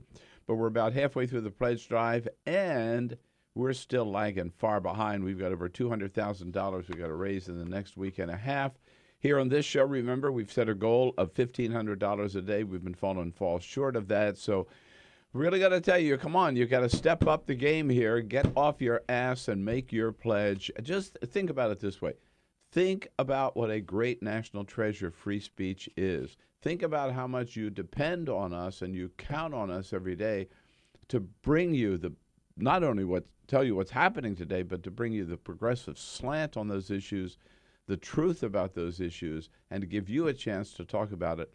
Think about how much you count on that, how much it means to you, and also think about the fact that it's true, honest truth. We would not be here without you, and it's also true that we will not continue to be here without your help. We've got to make that not every pledge drive so we can keep bringing you the best programming possible every day. Ask you to consider making a pledge of at least $100, but whatever you can do, large or small, we really appreciate it, and it keeps us going. And remember, we'll come back at you with a little gift for your pledge. If you can just help us with $30, a pledge of $30, we'll send you a Bill Press Show Eco Journal and a pen set. For $60, $5 a month, guys. That's nothing. A free speech TV calendar with photos of all your favorite free speech hosts. $120, $10 a month for that pledge. 4 Bill Press Show pint glasses for $240. Very special. We want to help the Women's Bean Project make a contribution to them on your behalf. And then you will get a little bundle with a can of soup and a bundle of cornbread and 2 of those Bill Press Show pint glasses, plus the, the Free Speech TV calendar as well. $360, a beautiful hand-woven Carol Press scarf, a work of art for you or someone you love, a rayon chenille scarf. And for $1,000, if you can do that, and you can afford it, be that generous, get yourself to Washington, and Carol and I will take you out to dinner as our guests and then invite you into the studio the next morning to meet our team here and be part of the show. We are a family, free speech family. We want you to show that you're part of this family by making your pledge today at 877-378-8669 or just go to freespeech.org. Make your pledge today. Come on, let's do it.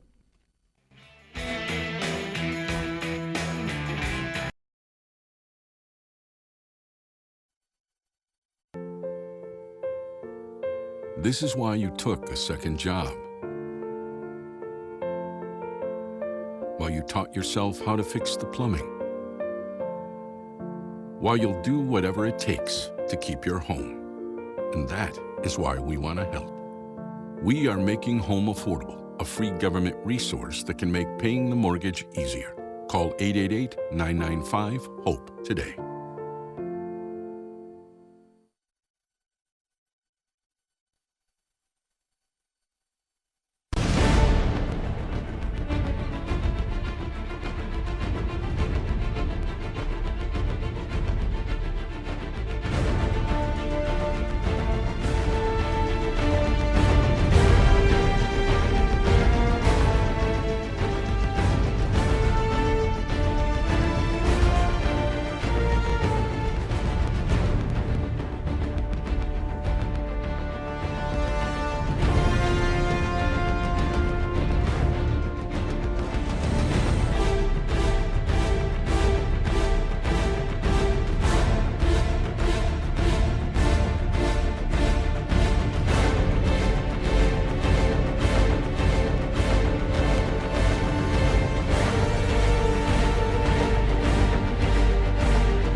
So, same time next week? Well, of course. Put away a few bucks, feel like $1 million. For free tips to help you save, go to Feed the Pig.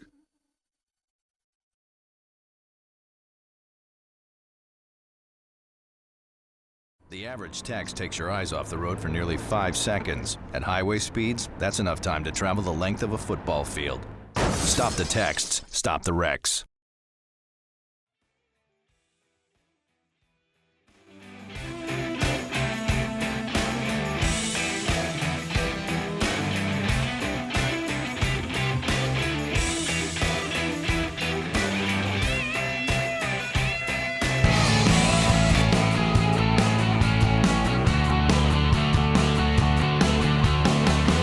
Broadcasting around the nation, on your radio, on your TV, and online. This is The Bill Press Show. Back to The Bill Press Show. Sabrina Siddiqui, political reporter at The Guardian, filling in for Bill on this Friday morning, doing it with a little bit of help from my friends, Peter Ogburn, our executive producer. Hi, Sabrina. Yes, my personal favorite, Jamie Benson, Whoa. who's running the board. Right. I was waiting for it. Yeah. Good job. What if I just said Jesse Benson? What would you have done? I would have walked out. I told you we were one more away. There's 3 strikes and you're out. Yeah. Ray Rogers is screening your calls, and Cyprian Bolding making us look good on camera, video operator extraordinaire. We've got a lot to get through, and we've got one of my friends, joining us over the phone. But first, This is the Full Court Peter's Press. Carly Fiorina is what's happening. I was just looking at first. the televisions. To see what's happening up there. Hey, here are a couple of other stories making news. Boy, Chipotle has got some real problems, right? Because it turns out now, we talked about the E. coli outbreak that they've had, but also there's a problem in one of their Boston stores where norovirus is being blamed for sickening 120 people who ate at the Chipotles in Boston. No. Yeah, I know. Don't take Chipotle from us. I know. Steve Ells, the CEO of Chipotle, went out and made the rounds doing some media, says we will be the safest place to eat in the future, and that they have some cleaning house to do. Can he take on ISIS too? Yeah, right. Just knock it all out Just while taking you're on at this it. daunting task of cleaning up the Chipotles around the country. But he says that they are going to fix the problem. They will be very, very safe. So stay tuned for that. Donald Trump doesn't want to let Muslims in America. We know that. But yesterday, 2 NFL players, 2 Detroit Lions, Isa Abdul Qudus and Amir Abdullah, both came out and said that they reject Trump's call for a ban on Muslims entering the United States. You guessed it, they are Muslim American football players. Mm-hmm. Again, they play for the Detroit Lions. So they felt they had to speak up there. Yeah, Rare's political statement also came from Muhammad Ali, of course, who, is arguably the most famous athlete, one of the most famous athletes in history. Also, calling on political leaders to do a better job of rejecting this kind of rhetoric, while also telling the Muslim community that they need to step up their messaging. But also, I mean, this is also a classic case of Trump just stepping on it, because he put out a tweet after the president in his Oval Office address said that some of our sports heroes, our greatest sports heroes, are Muslim. And Donald Trump tweeted something about how, name some of them. I can't think of any Muslim sports heroes. But then he claims he's friends with Muhammad Ali, which is great. Whoops. End of the year lists. We talk about them all the time, but we found out the favorite song, book, and movie from the President of the United States and the First Lady of the United States. Oh. I love this, by the way. POTUS and FLOTUS. POTUS and FLOTUS. So, the President said his favorite book was Fates and Furies, a novel about marriage. His favorite song was How Much a Dollar Costs by Kendrick Lamar. Yeah. Which is a solid, strong pick. And his favorite movie was The Martian with Matt Damon. I still need to see it. I heard it's a great. good movie. Yeah. It's worth seeing. Michelle Obama, by the way, she said that her favorite her favorite song was Uptown Funk by Bruno Mars, which I'm anti. I like that song. It makes me want to dance. Bruno Mars so in general many is times. just it's too much, right? I like Bruno Mars. I think he's Confess your talented. unpopular opinions. Get out of I like here, Bruno Jesse. Mars. You don't know. He's annoying. Oh, He's annoying. I think I've created a terrible I joke won't do now. that again. I won't do No, that let's not do that. Jamie probably do it is again. our friend. Hey, one quick thing about The Martian. It got nominated for comedy musical at the Golden Globes yesterday. That's the just jokey stupid. Golden Globes the is a Golden joke. Globes are. Real quick, she also said her favorite book was The Light of the World by Elizabeth Alexander. It's about the unexpected death of Alexander's husband in 2012 and her having to raise their 2 sons in the aftermath. And then her favorite movie was the animated movie Inside Out. I heard that's amazing. It's a good and movie. I really want to see it. I did see that movie. It's really good. Did you cry?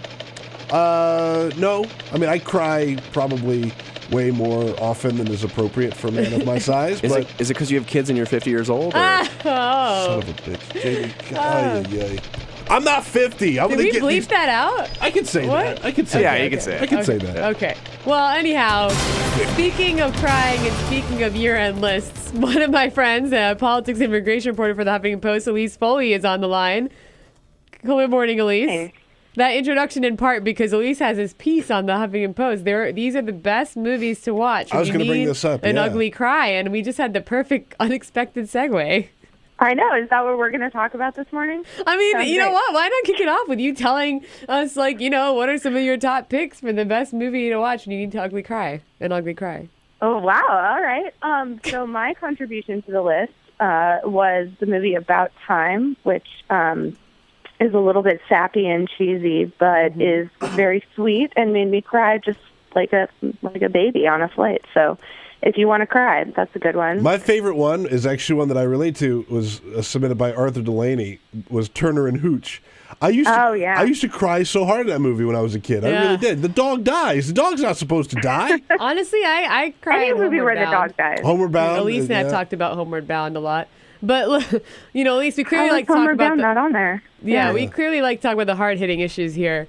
But I would actually like to discuss, some of your really great work at the Huffington Post, which you could obviously read online at thehuffingtonpost.com. One of the things that, we've been talking about Donald Trump's proposed ban on Muslims, but that's kind of drowned out to an extent, even if it's somewhat related. The conversation around Syrian refugees and whether or not they should be let into the country. The president had planned, of course, to accept 10,000 over the next year. A lot of states had come out, Republican-controlled states, the governors saying they would not allow in Syrian refugees. But you seem to have discovered that's not what happened. Can you kind of walk us through how that is playing out? Because I think that was a big story that was suddenly forgotten overnight.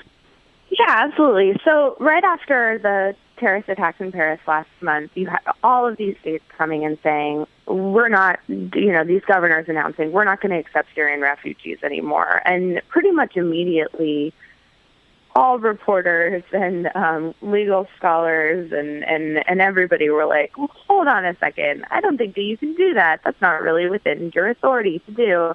Governors can't set federal immigration policy. They can't really say who can come into their state because you or I can take a train to Maryland whenever I want or to Virginia, and they don't stop me, in the train at the border and check where I'm from. So governors don't really have that power, but they kept insisting that they did. And Texas and Indiana, I would say, have been two of the most vocal on this. Texas sued to keep Syrian refugees out. Indiana, Mike Pence has been very insistent that he does have the authority. So this week, it was a little funny to watch the contrast between the fact that both of them were out there on Tuesday putting out statements. Greg Abbott, who's the governor of Texas, was speaking on the Hill at the Capitol. Both of them were out there saying, oh, no, we're sticking to this. We have the power to keep out Syrian refugees. Meanwhile, Syrian refugees were literally currently moving into their states this week. So it's just been sort of funny to watch them continue to claim this when clearly, if they could stop it, then why are people still moving in? Absolutely. And, it's one of those things that I think was a lot of bluster, but spoke to principles, certainly. But yeah, it was always the question was, do they even have the authority? And as you proved, it clearly did not, and it's being proven now. I did want to, however, also bring up another kind of debate that has stemmed from not really Paris so much as the attack in California and San Bernardino, where there's been proposed changes to the visa waiver program. One of the suspected shooters, Syed Farouk, who was the U.S. citizen, his wife came in on a fiancé visa. Has there been any movement in Congress, at least at this point, because the president himself talked about potentially having to look at reevaluating the requirements for some of those programs? Has there been any movement on that front, or should we expect to see that? Well, in terms of fiancé visas, Sungmin Kim at Politico had a good piece the other day on why it's looking like fiancé visas will not be targeted, which is basically that it's hard to be this pro-family, pro-marriage, to some extent, both parties, and then also say we're going to, be harder on people who want to get married. They already do scrutinize, these applicants and, have follow-up interviews to make sure that their marriages are real and make sure that they're still going on. So to that extent, I don't think that there will be any large-scale congressional effort to overhaul the fiancé visa program. But I do think that it's possible that the administration will sort of tighten up its requirements or tighten up its screening on its own. They've sort of indicated that they're looking at that and looking at ways to do it. The bigger thing is actually more in response to the Paris attacks, is this idea of tightening up visa waiver, the visa waiver program, which allows certain people to come here without a visa. They still have to get screened, but it's not as extensive. And I think that is the likelier thing. The House already passed a bill on this. The Senate could include it.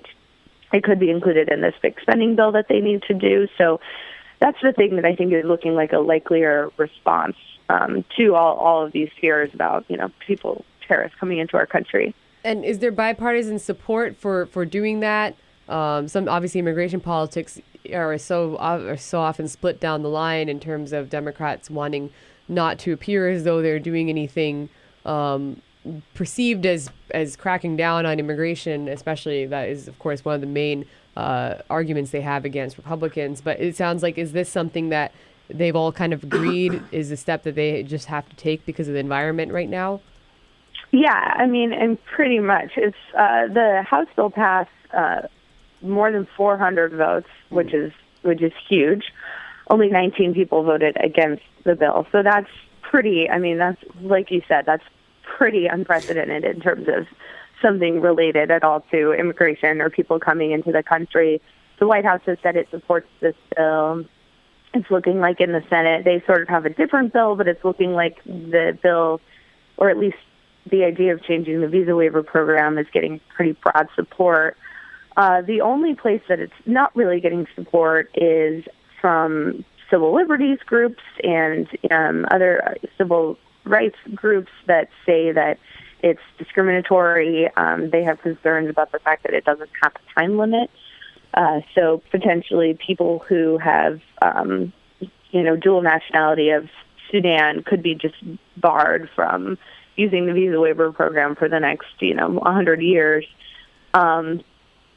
And I think it's especially this idea of dual nationality. So it requires that if you've visited these places in the past about 4 years, or if you are a dual national of these certain countries, that you can't use the visa waiver program, among some other things. And so there's concern that, you could be a British citizen whose parents are from Iran.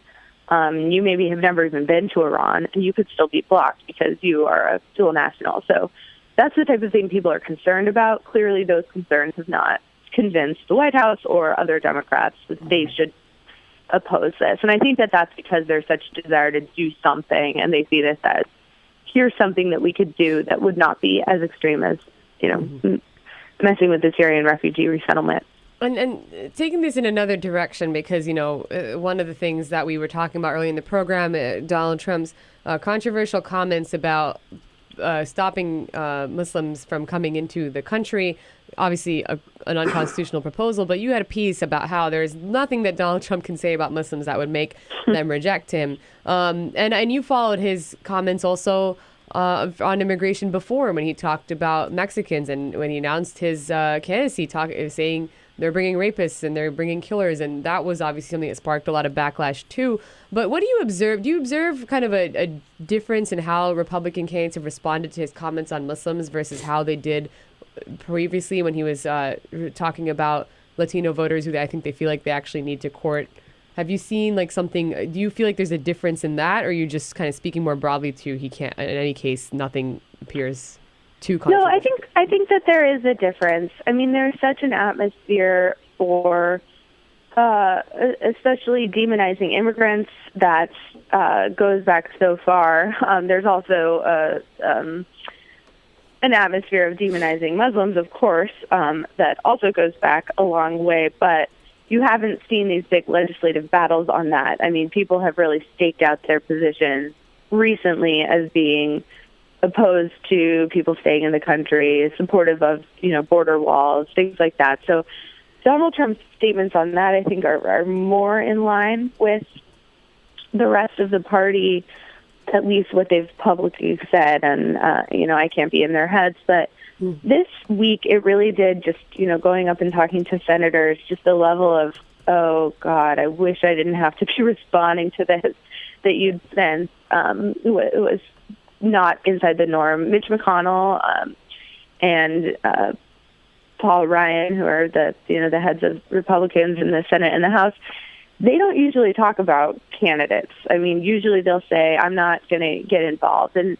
this week, they both, without much prompting, went ahead and said that this is not something they agree with. So I think that this is a different thing, and I think that they are not so eager to be associated with the idea of discriminating based on a religion, right. Even one that seems to have some level of popularity with the Republican base. But I think that there is a level with this that's a little different of frustration.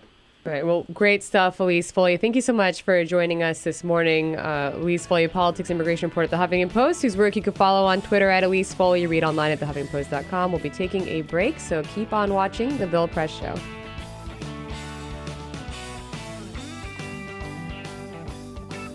Get social with Bill Press. Like us at facebook.com/Bill Press Show. This is The Bill Press Show.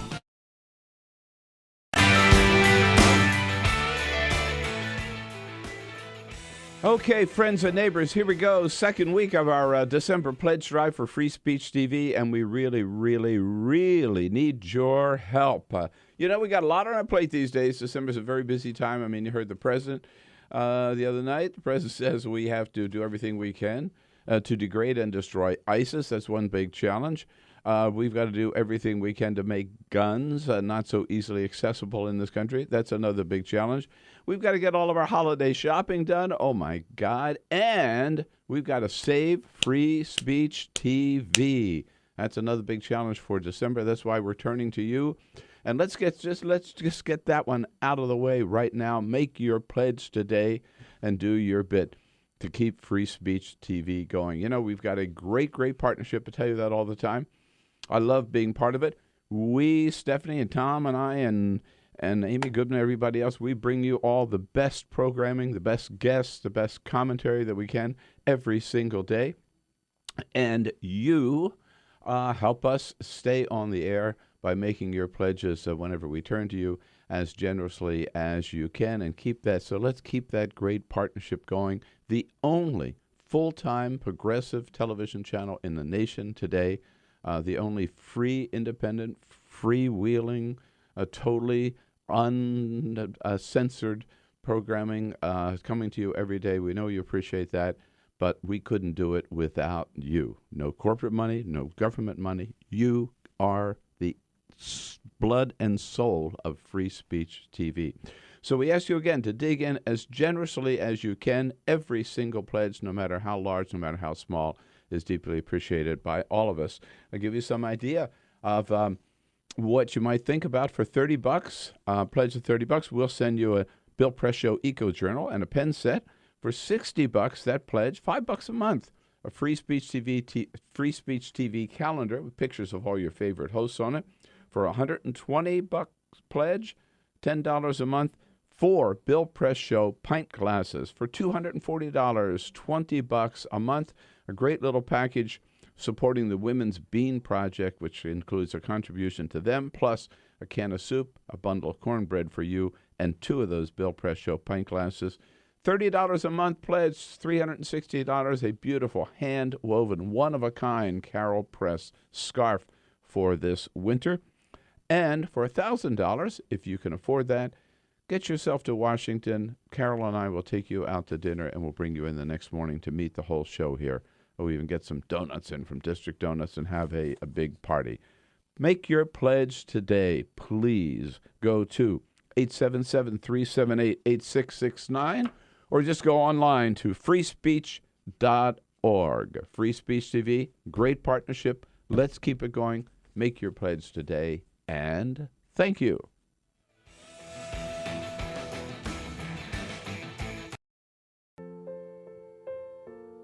This is why you took a second job. While you taught yourself how to fix the plumbing. While you'll do whatever it takes to keep your home. And that is why we want to help. We are making home affordable, a free government resource that can make paying the mortgage easier. Call 888-995-HOPE today.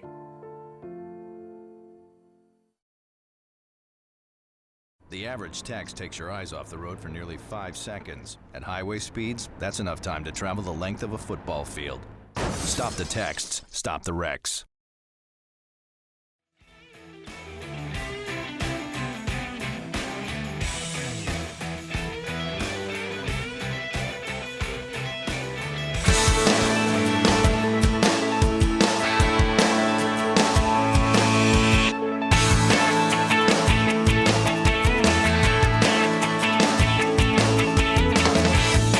This is the Bill Press Show. All right, retired neurosurgeon Ben Carson, not one to be really well versed in foreign policy, we've learned. And, you don't say. Yeah, and he, caught a little bit of scrutiny for how his pronunciation of Hamas. He joked about it more recently. I do not trust that they'll follow it, and I do believe they will use the money that they receive from this deal to go fund terrorists like Hamas and Hezbollah and to murder Americans, Israelis, Europeans. Now, how do you pronounce that? Hamas. No, I'm just kidding. Oh, my God. You didn't sound that bad. I went and listened to it. I know. You pronounced it right. No, he didn't. Hummus. What is that guy talking? Who is that person? That's wrong. He said hummus. He said hummus. Get a nice which thing was of like one of the hummus. greatest, that could have been a much bigger internet meme than it was. There was a missed opportunity, internet. Totally. It was a totally missed opportunity. It was overshadowed by Trump, as always. As always. Yeah. Exactly. I mean, Trump also, what did he confused Hamas and Hezbollah. Oh, he's confused. And the Kurds and the He's Quds. confused his ass from a hole in the ground. He just doesn't, he didn't hear. Yeah, right. He didn't hear. But Ben Carson, the fall of Ben Carson, that's a fascinating, not story of the year, because I never thought that he was actually as much as he was made out to be. No. But how quickly and sharply he fell. He dropped like a rock. He's in the also-rans at this point. Yeah. And it's like, at this point, I don't even know why he's still there. But I guess, you got nothing to lose. I mean, does he even make it to Iowa is what I wonder. No, but look, we've talked about this many times. Running for president is good for business, right? So you'll see, we haven't heard the last of Ben Carson. He's going to get a contributor gig out of Fox this. He's going to News. give speeches. We'll see him around. Yep. Maybe get be like a cash cow, not just on TV, but, on K Street. You never know. Yeah. Maybe people will seek his wisdom. Keep on watching. We've got Jesse Barnes. Barnes. How do you say that? This is the Bill Press Show.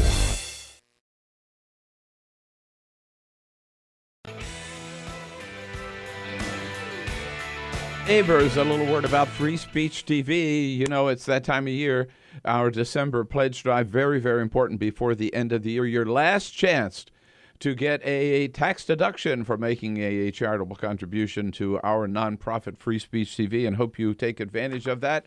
Come on, how much do you love us? Show me today. Let's make that $1,500 goal that we've got today. At least 15 of you with a pledge of $100 will put us over the top. And, I got to tell you, we've been doing this now for a couple of years now. It's the same with every pledge drive. I always start out really nice, we love you, you love us, show us how much you love us, give us a contribution, help keep Free Speech TV on the air. And you know what?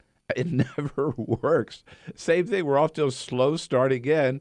It seems like the only way that we can get you guys to respond is to get a little testy here. I mean, come on, people, damn it. Show us how much you love us. Look, remember, Free Speech TV is built on this whole principle. It's something never seen before in the American media, okay? I mean, people who founded Free Speech TV figured, okay, if it's really true that you don't like the corporate media, and none of us do, all right, then we'll do something different, right? We won't take any government money, won't take any corporate money, won't take any Koch brothers money. And if you really like that, you will respond by digging in and keeping free speech on the air. So this is something, again, totally new, totally independent, and that's why we can be as progressive as we are 24/7, all of us on Free Speech TV. So you either like that plan, you like that principle, you like that approach, or you don't. And if you do, again, please show it by digging in and making as big a pledge as you can to keep free speech going, keep it on the air. It is so important. We depend entirely on you, and we'll help you with a little prompt maybe to make that pledge today. If you can help us with just $30 a year, we'll give you send you a Bill Press Show Eco Journal and pen set. For $60 a year, this is $5 a month. A Free Speech TV calendar, pictures of all your favorite hosts on it. $120 pledge, $10 a month. A Bill Press Show, 4 Bill Press Show pint glasses. For $240, something very special, a little bundle put together by the Women's Bean Project, including a contribution to the Bean Project, can of soup and a little bundle of cornbread, and 2 of those Bill Press Show pint glasses.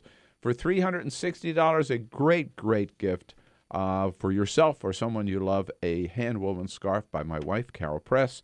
And again, for $1,000, the big prize, you get yourself to Washington, you and a guest, Carol and I will take you out to dinner at our treat, and we'll bring you into studio to meet the whole team the next morning. Please help as much as you can. We really, really need it. And do it today. Take advantage of this end-of-the-year opportunity to get your taxes down a little bit by helping Free Speech TV. You know how to do it? Call 877-378-8669 or go to freespeech.org. Make your pledge today as generously as you can, and thank you.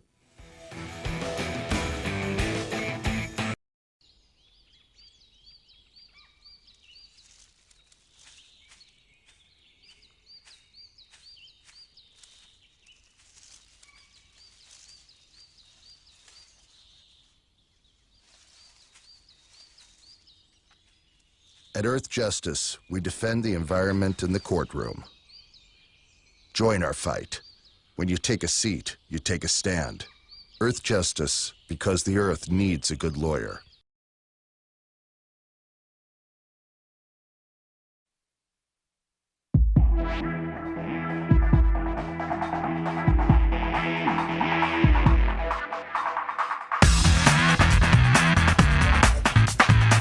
Streaming live video right now at youtube.com/TawkrTV. That's TAWKR-TV. This is The Bill Press Show. Welcome back to The Bill Press Show. Sabrina Siddiqui, political reporter at The Guardian, here as your fill-in host this morning. I have been having quite the morning with names and pronunciations, which, those of you who watch me know, is not all that regular. Occasionally I slip up. And Jesse Burns, whose name I just butchered for no apparent reason before the break, is joining us now. Staff writer for The Hill, whose work you could follow on Twitter at Jesse Burns, as well as online at thehill.com. Good morning, Jesse. Good morning. Thanks for having me. Thanks for coming on. And you've been really kind of, I think we were kind of talking earlier about Donald Trump and his comments, but also the kind of climate that we're in. And it actually kind of kicked off more so after the attacks in Paris. and that now we're coming up on almost a month since that happened. And then, of course, in San Bernardino, California, what looked like a mass shooting, and it was a mass shooting, but then also an act of terror, has created a really, fearful environment among the American public. Now, you say you have a piece out about a new poll this morning showing how Americans feel in this particular moment. Can you tell us about that? Sure. So there's a New York Times CBS poll that they released last night, and it kind of explains a lot of potentially what's going on with Trump. Of course, his campaign has been kind of roiling the debate in U.S. politics for months now. But I found that right now, fears regarding terrorism, the concern about terrorism is at the same level as it was the weeks after 9/11. So about 8 in 10 Americans feel that there's some degree of concern that there's going to be a terrorist attack within the next few months, and that's the same right after 9/11. And so we haven't seen that in the better part of the past decade, and that really explains a lot. And going into that even further, 70% of the Trump's of Republican primary voters in general feel that Trump is the best suited to and have confidence in him. Right. And if you look at the margins of error for him versus Ted Cruz, Marco Rubio, all these kind of hawkish candidates that are generally perceived as strong on terrorism, Trump does better than them among those who are most feared, who most fear terrorism. And so that kind of explains to some degree how he's tapping into this fear after Paris, after San Bernardino now, and he's coming out with these what would be considered outrageous proposals, banning Muslims. Yeah, a tad out there. But he's tapping into this fear that we haven't seen in 15 years, 14 years. And so that's certainly something that, while it doesn't explain away completely, of course, Trump's proposal, it certainly explains to some degree the level of concern that there is. What's fascinating about that is that, you had the Boston Marathon bombing, for example, in 2012. And while it doesn't mean that people were not on edge after that particular attack, there was not the same kind of widespread panic. I wonder to what extent, it's not just Donald Trump, but a number of candidates have really kind of tapped into this climate where people are increasingly concerned about national security. It almost, I think, when political leaders respond a certain way and when politicians and candidates respond a certain way, does that kind of in turn feed into the fear that we're seeing and the panic that we're seeing? I think something similar happened with Ebola, and surprise, surprise, it was a midterm election year where all the candidates were out there kind of cutting ads about Ebola. Is there a correlation in your view? Certainly. You look at everyday Americans, looking at just the statistics from Facebook this week that was released, the top trending topic on Facebook for the whole year was the presidential election.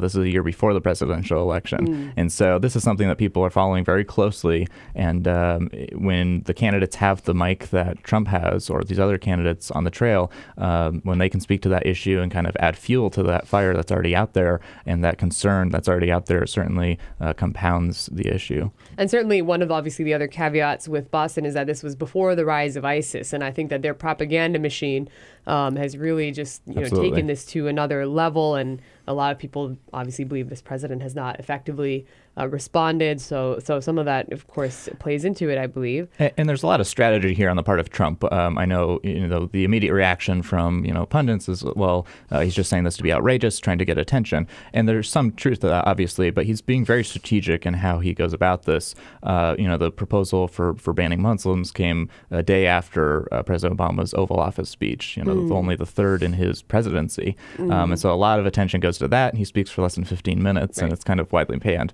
So Trump kind of strategically, in several cases now, has stepped in immediately when his rivals are at their weakest. Right. And also finding ways when it looks like he might actually fade. That same day, Ted Cruz overtook Trump in a poll for the first time in Iowa.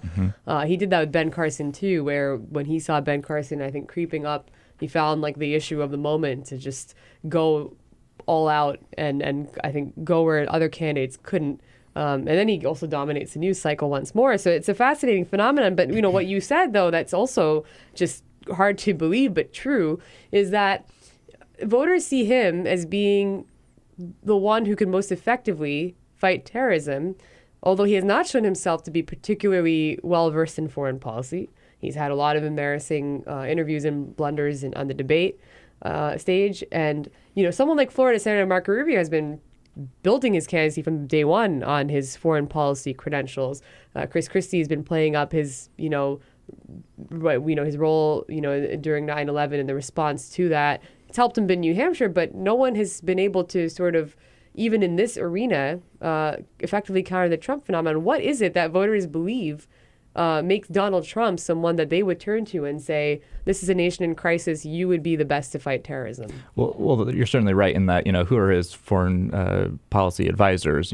We know that Jeb Bush, of course, has a whole array of people advising him on foreign policy. We could launch something militarily tomorrow with the number of advisors he has. Whereas for Trump, who is it? We don't know. And we saw just this week of Trump realizing that maybe the diplomacy aspect of foreign policy at this point, with fears right now as high as they are for terrorism, isn't maybe as big of an issue for him as the rhetoric. We saw even Israeli Prime Minister Benjamin Netanyahu condemning his Muslim ban proposal, and Trump, he doesn't necessarily care the blowback he might get around the globe for his remarks if right now he is where he needs to be among Republican primary voters. Of course, they're split. I think the latest that same New York Times poll found about 40% of Republican primary voters supported the Muslim ban idea, 40% did not. So there's certainly enough there to cushion him to weather the storm going into the next debate. Right. In fact, I think that's part of what the party has not necessarily wanted to acknowledge as they distance themselves from some of these proposals is, even when it comes to the other areas where the media has kind of gone into a frenzy that's offensive when it comes to even just immigration more broadly speaking. Obviously, that was how he kind of came into this race. Talking about building a wall and deporting a lot of undocumented immigrants. And, there's an extent to which, and you follow the polling a lot. The question I think a lot of people have is what sort of faction of Republican voters agree with a lot of what he's saying? This is a poll with the Muslim proposal that was split more down the middle, but, you said he's very strategic. So how big of a faction is it in terms of like the so-called Trump coalition and that actually supports what he says? And how big of an obstacle is that for these other candidates who can't go there to overcome? Well, I think conventional wisdom probably says that he's still not going to be the nominee, although that percentage is probably dwindling daily and maybe hourly. But he can capture that plurality. So if there are still 14 candidates in the field, even that celebrity status of him can still capture enough support among all of them. But he is, viewed. Of course, he's getting all this airtime. He's being talked on every program around the clock. But he is viewed in light of that as the strongest candidate on terror, which is the issue right now. That usually when it's terrorism or Ebola, these kind of mass international issue, it doesn't go away overnight. And so that's a real concern for some of these candidates like Ben Carson or, even Marco Rubio, who are typically strong on foreign policy, or that's, kind of where they go to. If they're not breaking through as much as Trump is, or if they don't have the microphone that he is getting, that becomes a real concern in states like New Hampshire, Right. And, I've been covering Marco Rubio's campaign, for example, and before you came on, we were talking in the break about how his first ad that he cut was actually in response to Paris, framing this as a clash of civilizations and really kind of shifting gears back to national security, which has always been a focus of his, but really playing it up a lot more. Now, but increasingly, this is looking like kind of a three-way race between Donald Trump, Marco Rubio, and Ted Cruz. Is the conventional wisdom still, you were saying that he won't be the nominee. So then is it now looking like this is a showdown between Marco Rubio and Ted Cruz? Is that where we're headed? Or is it too soon to kind of rule out these other candidates? Yeah, I mean, it kind of changes month to month. A month ago, Ben Carson was a front runner with Trump. And so that dynamic can certainly change. It doesn't have to be this three-way race, but it does look like that's where it's going. And Cruz and Rubio, obviously, since they're both in the Senate, although they're first-term senators, they do kind of speak to the establishment to some degree. of course, Rubio much more than Cruz. Just don't say that in public. and so, Cruz understands, the political, arrangement, even if he doesn't want to be part of it, publicly, he would say. And so, there's the two-way showdown. And so I think this next debate is going to be interesting. This will be the first on Tuesday, the first showdown where Rubio and Cruz have publicly gone at each other.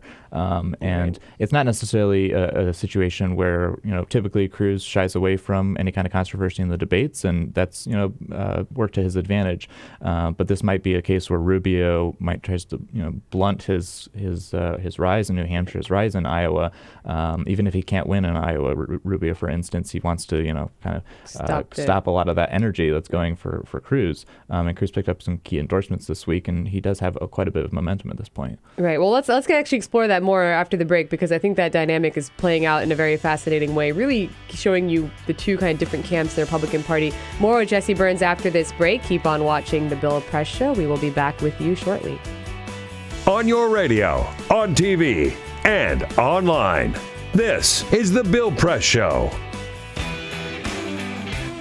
Hey, friends, a little time out here to talk about Free Speech TV. You know what they say. You've heard me say it before. There's no such thing as a free lunch, and there's no such thing as Free Speech TV either. Well, yes, there is. I mean, it is free to you, and what a deal. What a great deal every day, 24/7.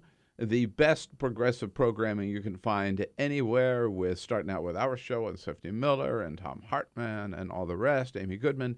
And all of that coming out to you with the only progressive TV channel in this country that you can depend on day in and day out to bring you the news of the day and the progressive slant on the news of the day and give you a chance to express your opinions. Yes, all of that is free to you, but of course, it costs to get that out, to get us out to you, for us to join you every day, and that's where we depend on your help.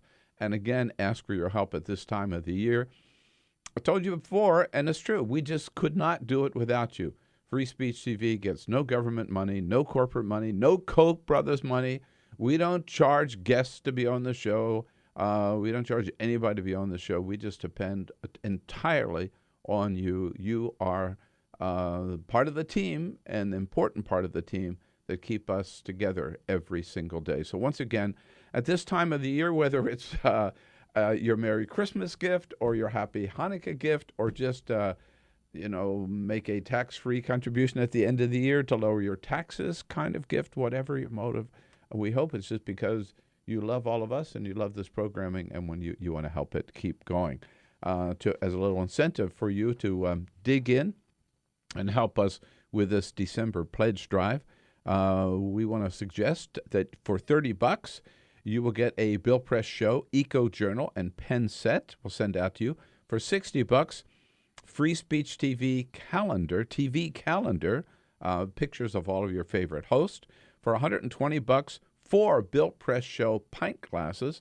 For $240, a special charity to the Women's Bean Project, and you will get that calendar, a soup and a cornbread bundle, and 2 Bill Press Show pint glasses, a nice little package. Plus, part of that $240 will also go to Feeding America Project, the Women's Bean Project. For $360, a beautiful hand-woven Carol Press scarf. I wear one, and so does President Clinton, by the way. And for $1,000, you get yourself to Washington. Carol and I will have a good time. We'll take you out to dinner. One of our favorite restaurants on the Hill, and you can come in the next morning here and meet all of our team. So please, help us as much as you can. Try to make $1,500 every day here on the Bill Press Show. Give us a call at 877-378-8669 and make your pledge, or just go online to freespeech.org, and let's keep this great partnership going. Thank you.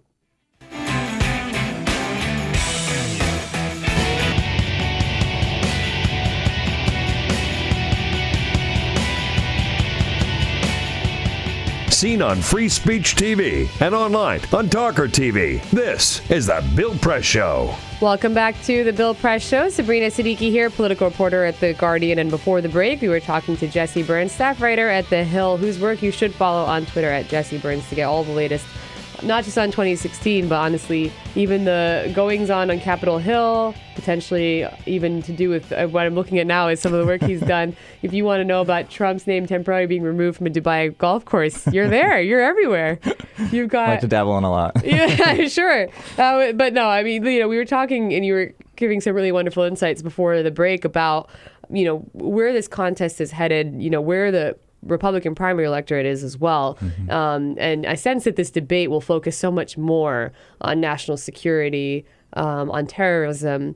And we were talking about how that is a strong suit traditionally for someone like Marco Rubio. But not only is it has been difficult for these candidates to break through this kind of Trump phenomenon, but now Ted Cruz has risen very rapidly just over the last 1 month. And as you said, Marco Rubio's campaign is trying to blunt that momentum. So they're sparring largely over immigration and national security.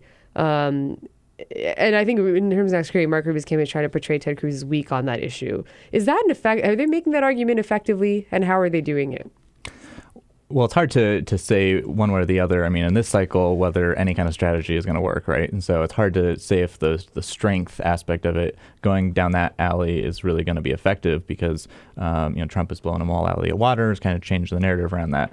But that being said, they are going after their strongest aspects, and that's something that is strategic, and it has a lot of potential if they can take them down, because then they're pretty much done. And so we've seen them, as you say, immigration, national security. Those are big issues for both of them. Cruz right now is looking to, in Iowa, for instance, immigration would probably be a still major issue there, right. Whereas in New Hampshire, terrorism, national security, that's probably the top issue. And so they both it's kind of a winners and losers of, maybe Cruz can not necessarily defeat Rubio on the issue of national security, but it can at least fend him off on immigration long enough to get Iowa. Going into this next debate, of course, the Paris attacks, the San Bernardino attack, those are going to be front and center going into this. And so on that terrain, the issue of, can authorities get the intelligence that they need is going to be something that perhaps could play into Rubio's advantage. We've seen him hit over the last couple of weeks now very hard Cruz for, voting for the USA Freedom Act over the summer, reining in the NSA surveillance. And that, to a practical level, has now been tied to the San Bernardino shooting, that they can only get the 2 years of phone data as opposed to the 5 years. And that was a direct result, that has been attributed to what Cruz voted for. And so that's something that Rubio could bring up very quickly in the debate. And we know that the debates are where he excels. Right. And I think that's actually one of the fascinating issues here, because Republican voters have become increasingly more split along when it comes to matters of surveillance. And there has been a growing libertarian trend among young Republicans, certainly, but also just more broadly speaking. USA Freedom Act was supported by a significant number of conservative Republicans, as well as, for example, Mike Lee, who actually yesterday, for the first time, although he didn't mention Marco Rubio by name, took a shot at candidates who he said are trying to misrepresent the USA Freedom Act.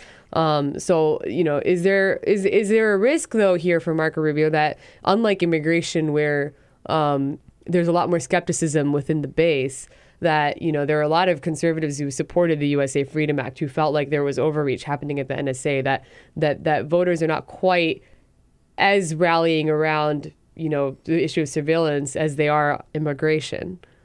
Yeah, potentially. I think a lot of this has to go to, the front runner, of course, and he's thrown his support behind Bush and Rubio on this issue of restoring the NSA surveillance powers and collecting, the metadata. So that's something, when you break down all these issues, it kind of falls under this broader form of security, right? And this kind of, Fortress America type of perception of security for the U.S. borders, security from potential terrorists coming in, that kind of thing. And so at the end of the day, where does the support lie? It's kind of up for grabs. But strategically, if Rubio can make that an issue in the debate, that could be something certainly to look forward to. But immigration, is of course not going to go away, and Cruz has turned this into an immigration debate to some extent by focusing on the Syrian refugees. Absolutely. And I think one thing that's also important to remember when we talk about surveillance is that a lot of the majority of Republicans who caucus are, of course, older voters who probably side with Rubio on the issue of surveillance. But Jesse Burns, staff writer for The Hill, thank you so much for joining us this morning. Really appreciate you coming in bright and early on a Friday. We're going to take a break over here, but we'll be back at the top for a little bit of a fun before the top of the hour. And then Evan McMorris-Santoro from BuzzFeed will be joining us after 8, so stay tuned. Follow us on Twitter @BP Show. This is The Bill Press Show. Hey, here we go, friends and neighbors. A little time out here to talk about this Free Speech TV pledge drive. It's our December pledge drive. Your last chance to help free speech and to take advantage of the tax deduction before the end of the year. Heading into the weekend, we encourage you to not to wait any longer, to take advantage of this opportunity to show your support for free speech right now. As I mentioned the other day, no more Mr. Nice Guy just telling you how much we love you and how much we know you love us, and therefore you're going to help us. No. I told you I was going to get a little tougher. In fact, it came out and said, come on, make your pledge, damn it. And guess what? It worked. We had the biggest day we had so far just because I used the damn it phrase. So let's try it again, all right? Let's be a little tougher. Stop farting around. Yeah, come on, get off your ass and make your pledge, damn it, and do it today. We need your help. Seriously, look, we wouldn't even be doing this pledge drive. We wouldn't even be asking for your help if it weren't important. You know about Free Speech TV. It is such a rare national treasure, and I'm so proud to be part of it. It is the only independent, the only progressive, the only totally freewheeling, the only non-corporate media out there on television that you can enjoy 24/7 with such great hosts and great information and great opportunity to get your voices out there. And if that's what you want and that's what you appreciate, then please show your appreciation by helping us as much as you can. Any pledge is valuable. Any pledge we appreciate. Any pledge keeps us going. We just ask you to be as generous as you can. And you do your share. We'll do our share by sending you some wonderful little gifts to accompany your pledge. If you can just help us with $30, a pledge for $30, we'll send you a Bill Press Show Eco Journal and pen set. For $60, that's $5 a month. Come on, a Free Speech TV calendar with a photograph for every month of one of your favorite Free Speech TV hosts, including yours truly. $120, $10 a month for Bill Press Show pint glasses. You can sip while you watch. For $240, a little package put together for the Women's Bean Project, a contribution to that great project, like a little can of soup and a bundle of cornbread, and 2 of those Bill Press Show pint glasses. For $360, a Cow Press scarf like this one that's just $30 a month. Some of you have already done this. I've heard from some of you, and I'm so excited to get a Carol Press scarf for that $360 pledge. For $1,000, you get yourself to Washington early in 2016. Carol and I will take you out to dinner and come on in the next morning and meet our whole team here. Make your pledge today, again, as generously as you can to 877-378-8669, or go online to freespeech.org. Again, thank you for your help. Happy holidays.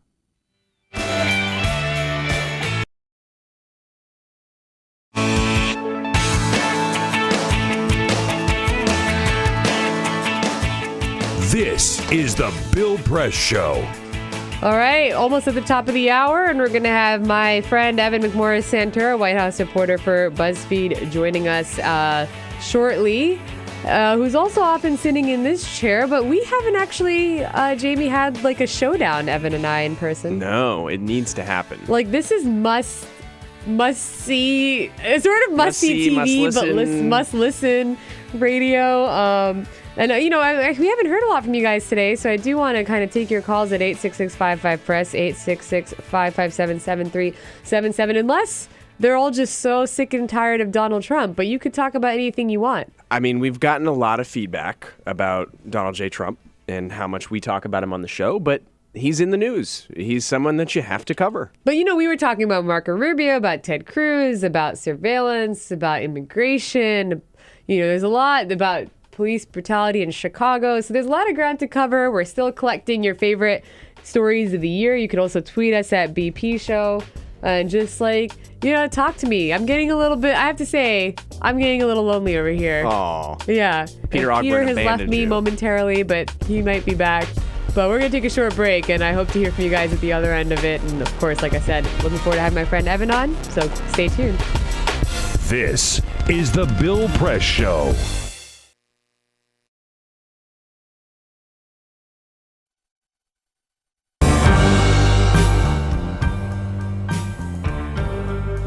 I'm a Piston fan. Their slogan was, "We come to work." That's what Detroit about. That's why they used it. It's a team thing. They won 2 championships, a team. There was no star. No mayor can come in here and be a star. It's a team thing. No governors can come in here and think you can do it by yourself. It's a team thing. You got communities. They got ideas, too. The only thing wrong with Detroit, people have lost hope here. Residents, city workers, so much corruption. They lose hope. But I grew up here. I love this city. I think it can come back.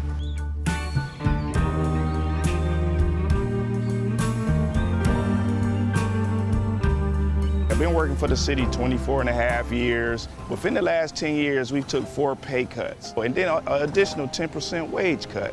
I've lost a home. When you take all of the decisions out of the city of Detroit, all of us, then what do you have? Exactly what we got, a lot of problems.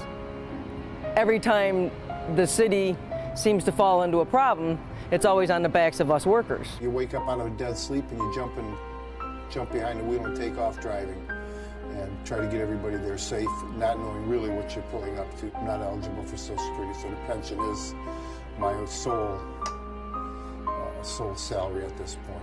We've been in business here 39 years. We've seen a lot of changes in Detroit.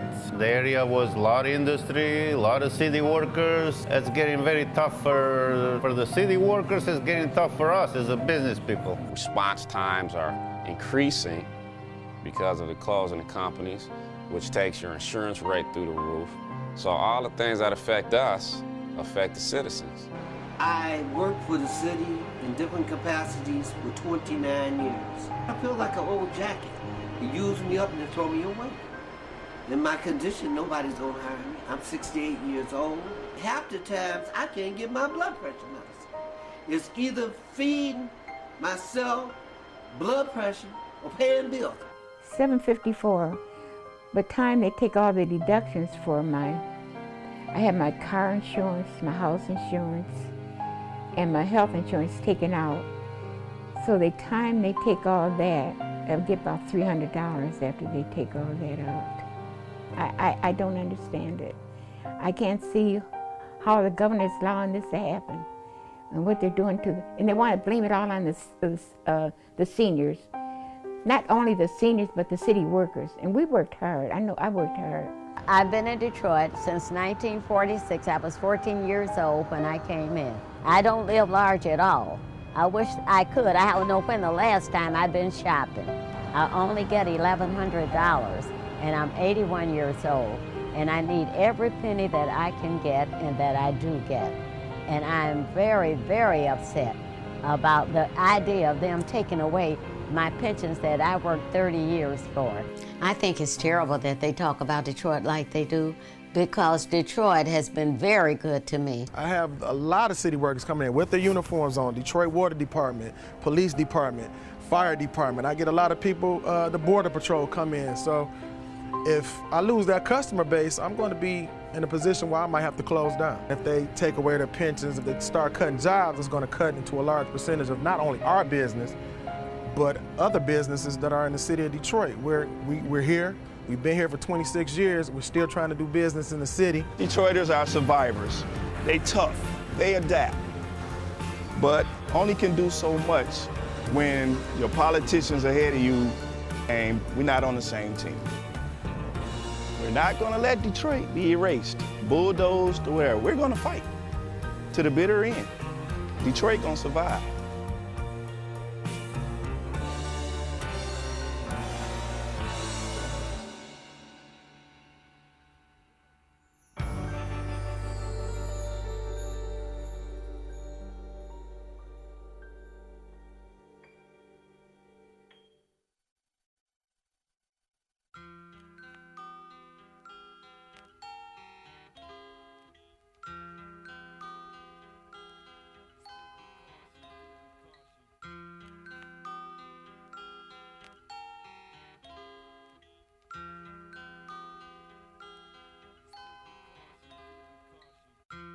just this month, my bill was like $138. Even at one phone call a week cost me $40 to $50 every month. I am living on a fixed income of SSI, so this is really a great hardship. Families are being punished. When they incarcerate their children, they incarcerate the whole family.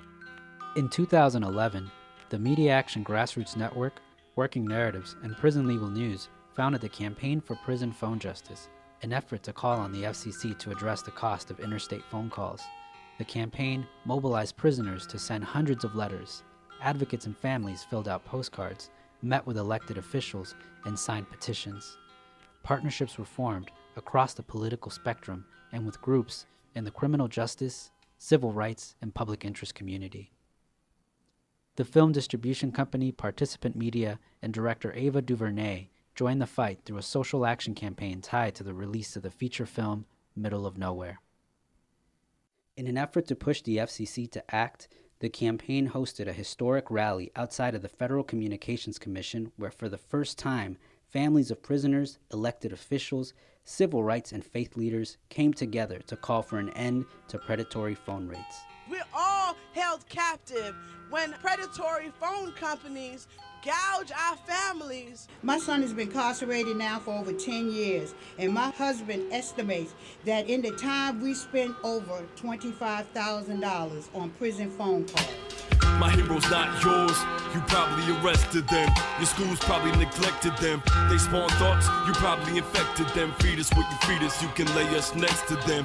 FBI call it major crimes. Babies making babies cry.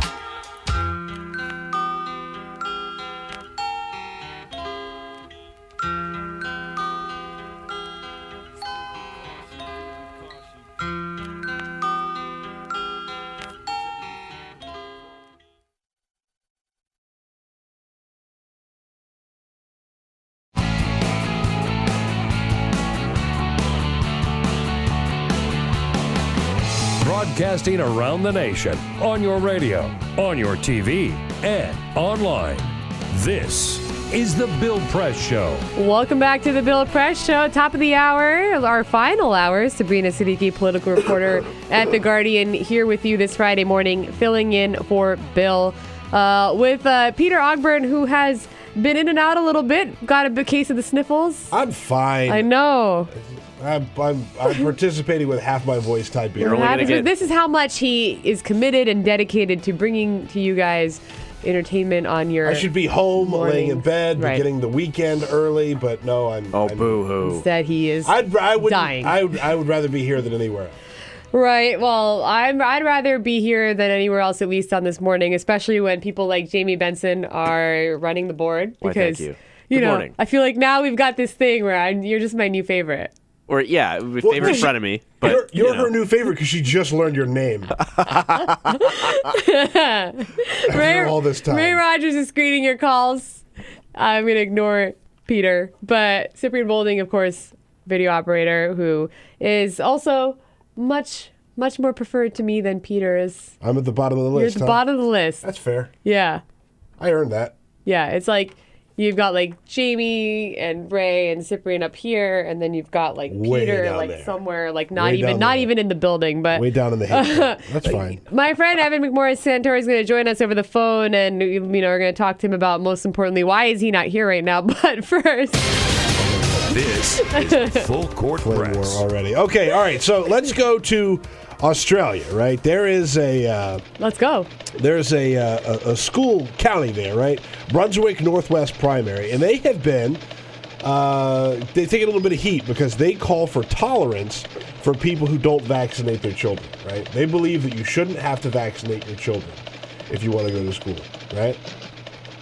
You know where this is going? I'm afraid. Do you know where this is going? I don't want to know. 80 children have now gotten chicken pox at Brunswick Northwest Primary. So they are now having to deal with all these kids out, and they're all having to deal with all of them having to go get treated for chicken pox, because they allow people to show up there who don't vaccinate their children. God, how long before we get back into the vaccine debate in like the Republican primary? Oh, it's a matter of time. It happened kind of early. It happened like late last year when the measles outbreak was happening. It started to happen, and like even Rand Paul, who's a doctor, Yeah. like was trying to be all, no, people shouldn't have to vaccinate their kids, and there's studies that show blah, blah, blah. Yeah. Donald Trump is a full-on vaccine truther, right? Like, he's out there, he doesn't think people should get vaccinated. Yeah. Last night, Thursday night football, it was the Minnesota Vikings taking on the Arizona Cardinals. It was quite an exciting game. 5 seconds left to play when Teddy Bridgewater, the quarterback of the Vikings, lost the ball. The Cardinals stripped the ball from him. They were on the 31-yard line with a chance to kick a field goal to tie, but he was stripped. And so the Arizona Cardinals went on to win that game, 23-20. They did not get a chance to tie it up with a field goal. So. Sport. Yeah, from the sports desk. Always happy to help. This story I kind of love. Kobe because, forever. Huh? Kobe forever. Oh. I got takes on Kobe Bryant. Okay, well, let's go back to your life. I am. No, let's not. Swan Love is the name of a new company, right, based out in Seattle. This is, kind of love this idea. It is a startup that is offering couples $10,000 to get married. Okay? If you want to get married and you want to get $10,000, you just sign up. They'll give you $10,000 to get married. All right, Jamie, let's go. Here's the deal. Let's do it. Here's the catch. Oh. If you don't stay married, you have to pay them back with interest. So How would they know? It's a bit of a gamble. How would they know? I imagine they've got paperwork for that. What if you just split and don't file for divorce? It's not an official thing, you know. Look, I'm not saying that it's an airtight idea. I think like, if you're a gambler, right, and you want to take it to like the ultimate level, this is the ultimate way to gamble. All right. So there you go. I say we do it. Yeah, you guys go for it. Yeah. All right. White House reporter for BuzzFeed, Evan McMorris Santoro, who you can follow on Twitter at Evan McSan. Read his work on BuzzFeed.com. Joining us over the phone. Good morning, Evan. Hello. Hello. You know, I got to say, just real quick, there is a lot more of a catch to some rich guy offering you $10,000 to get married than just the little gambling part of that thing. Yeah. Whatever it is, it's some sort of James Bond villainy, I imagine. There's some kind of super race or something that he's trying to create. I don't trust any of that story. It's like an oddly specific kink that this guy has. I mean, there's something really. I mean, you know, I don't know a lot, but I do know if somebody ever offers you $10,000 to get married, there's something else going on there. Yeah. Yep, there's something else going on there. There's something else going on over here too, Evan. Where are you? What's going on over here? Where are you? I'm on the phone. I'm on the phone because I told our listeners I'm you'd be here in reporter. person for the epic Evan Sabrina showdown we've been waiting to see.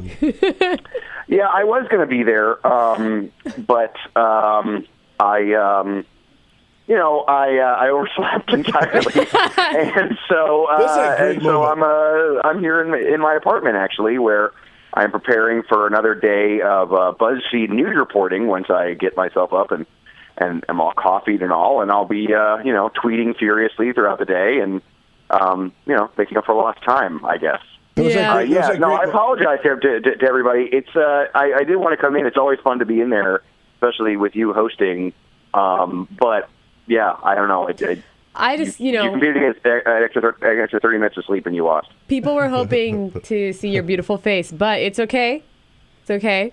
We could talk about your important work over the phone just as well, because you've got some good stuff, coming out this week. And one of the things that I wanted to actually talk to you about is there's been this whole debate since it kind of actually predated the attack in San Bernardino, California, but it just so happened then that the shooting happened and it was an act of terrorism. But Democrats were pushing aggressively to have a bill that would prevent people who are on the no-fly list from being able to purchase firearms, and they actually did secure a vote in the Senate last week that was blocked by Republicans.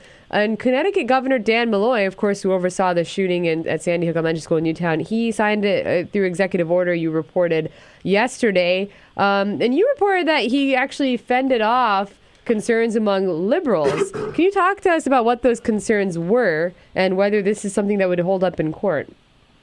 Yeah, I talked to Malloy yesterday. I did a phone interview with him. He also overslept, so I did a phone interview with him.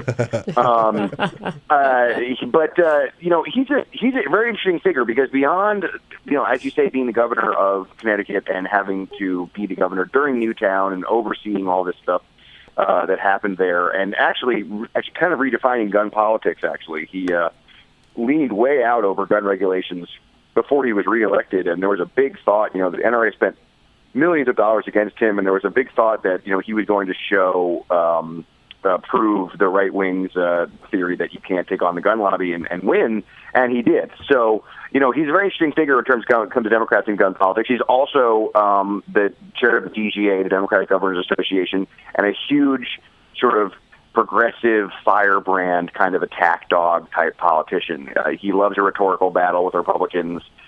He loves to take on his opponents. So what was interesting about this is this particular issue, back when the terror watch list first came out, it was in 2003. These watch lists were first created after 9/11.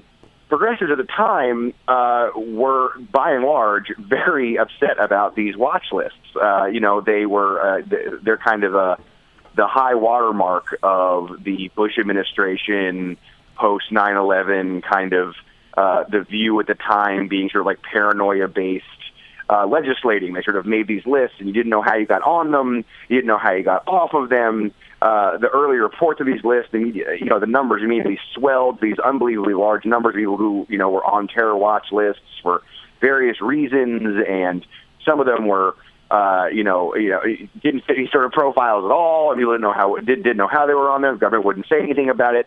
So it was an issue that even when the watch list first came out, there was some progressives who were like, well, look, if we're going to have a watch list, why doesn't it include gun purchases? And that happened from the very beginning of the watch list. But also, I think a louder criticism was about how kind of silly the lists were in the view of the left. So now, following the San Bernardino shootings, following all the shootings that have happened, and a huge outcry from not just Democrats, but the country is just really into the idea of expanding some kind of firearm regulations following this series of mass shootings that we've had in the country. Politicians are trying to do something about it. The way politics works in Washington, there really is no possible way any legislation will ever pass about firearms regulation until the makeup of the Congress changes significantly. So they're looking for things to do. Now, Obama has talked about doing executive actions. He wants to do some new executive actions, but he's done a lot of those already. There's been some questions whether there are many more to do. So the other thing that's come up is this idea of this watch list thing. The idea is, okay, so what they'll do is they'll go back to that very, very old debate about putting gun purchases, tying it to the watch list, and just saying, look, if you're on this watch list, you can't buy a gun. Now, the problem with that is the other progressive concerns remain. The ACLU said just the other day that they don't believe that, for example, the no-fly list, which is the most stringent of these lists, it's the shortest of these watch lists. It's the one that that is the most sort of vetted. It's the one that you can't fly on a plane in the United States if you're on this list. They say that list is not good enough, doesn't have enough due process in it, isn't transparent enough should be to be used to deny somebody the right to buy a gun. And so it put someone like Malloy and frankly like President Obama, who's also backing this idea, mentioned it in his Oval Office address. It puts them in an interesting position in which they're kind of on the other side of the ACLU on this, and the other side of some other progressive concerns. Also libertarians share these concerns. These are not just the left, but it's the sort of civil liberties side of the left has been concerned about these lists for a long time. So that's a long wind-up to say. I talked to Malloy about this, and he was very, he was aware of all these concerns, and he was obviously very interested in talking about them, but he was mostly dismissive of them. He basically said, we're going to have an appeals process in place. If you're on the list for a bad reason, you should not be on the list. But the way that we think it should work is you shouldn't be able to buy a gun, and then you can prove why you should be able to, as opposed to the way it works now is you can just buy one. It does send a flag up to the FBI if you do buy one, but you can buy one if you're on these lists. And so he just says that that's not the way to work in Connecticut. He doesn't think it's the way to work across the country. So it's a very interesting political debate right now in which you have sort of the civil libertarian left, the civil liberties right, and of course the gun lobby trying to push back against this idea of expanding the watch list to cover gun purchases. So I think that's basically the summary. Well, one of the things that I'm curious about, because you've covered also the Democratic primary a great deal, and for the first time, and you wrote a good piece about this a little while back, how Democrats are openly campaigning on the issue of gun control. Certainly Hillary Clinton is making this a major pillar of her campaign amid a series of high-profile shootings, and also trying to knock Bernie Sanders. Is this being a key vulnerability of his? As this conversation continues, how is that debate playing out within the primary? Well, there is no difference between the three candidates when it comes to this watch list issue. Bernie Sanders he's made a number of speeches about it. He talked about it in the Senate recently. He voted with the Democratic senators who tried to do this series of gun control legislation following the San Bernardino shootings. He stood with them in support of the idea of the watch list thing. Martin O'Malley, who is apparently still running for president, and I think still exists. I don't know. Anyway, Martin O'Malley's running around, and he's saying the same thing. He also supports this. And Hillary Clinton, of course, also supports it. So, one fascinating thing about politics right now that I think is something that people who are for gun control can sort of take to heart, even during the current, the way the debate goes now, the way the debate rages now, it just appears that the NRA is an unstoppable monolith. The fact is, the NRA used to also really scare the hell out of Democrats too, and they didn't want to engage with these people. And there were years and almost a decade that went by, prior to Newtown, where candidates just didn't talk about this very much. Obama, sort of talked about gun control a bit in 2008. Hillary Clinton didn't want to talk about it as much. Now she really wants to talk about it. Democrats really want to talk about it. The gun control movement has now built a better base of sort of infrastructure to help these politicians out. These politicians, they want to do the right thing, but also the politically, they don't want to take too much of a political risk often. So they have to build sort of infrastructure for these guys. So now the gun control movement is now a very powerful movement. It's got, Bloomberg's got it's made a lot of money. Gabby Giffords is out there as the public face of it. And you're seeing the Democratic Party that not too long ago shied away from any talk of gun control at all, now fully embrace it. Hillary Clinton has promised to go to war with the NRA if elected president. That's a very big shift. So, underlying this particularly esoteric gun control debate about the watch list is a larger issue where the Democratic Party is now sort of very firmly on the side of gun control, very publicly on the side of it, and very publicly on the side of taking on the NRA. And that's a huge change in politics, and they honestly think that they can actually win elections with that. And if they win elections with that, we won't be talking about the watch list. We'll be talking about, universal background checks, closing gun show loopholes, and other things like that. So, there is a whole different gun debate going on. Right. This particular part that we're having after the San Bernardino shooting is kind of, I think, more of an old style debate where we have kind of, well, what can we do? Here's a thing that we can do. Yep. Also, it's a rhetorical winner for Democrats. It's a nice fundraiser for Democrats. But I don't think anybody thinks it's the kind of lasting change that will help to prevent these gun shootings. Absolutely. I think this is a fascinating conversation that we'll be seeing for the first time at a national level in a presidential race, like you said. And we'll be following your great reporting as we keep track. Evan, thank you so much for joining us this morning. White House reporter for BuzzFeed. And stay tuned. We'll be back with you after this break. Your progressive headquarters for the 2016 election. This is The Bill Press Show.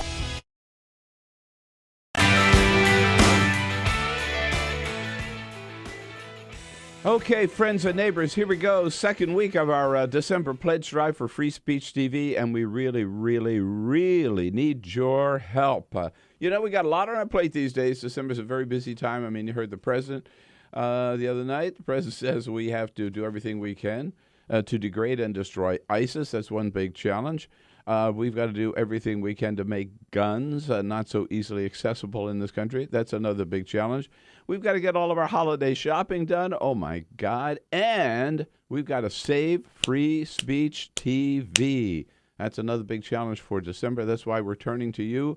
And let's just get that one out of the way right now. Make your pledge today and do your bit. to keep Free Speech TV going. You know, we've got a great, great partnership. I tell you that all the time.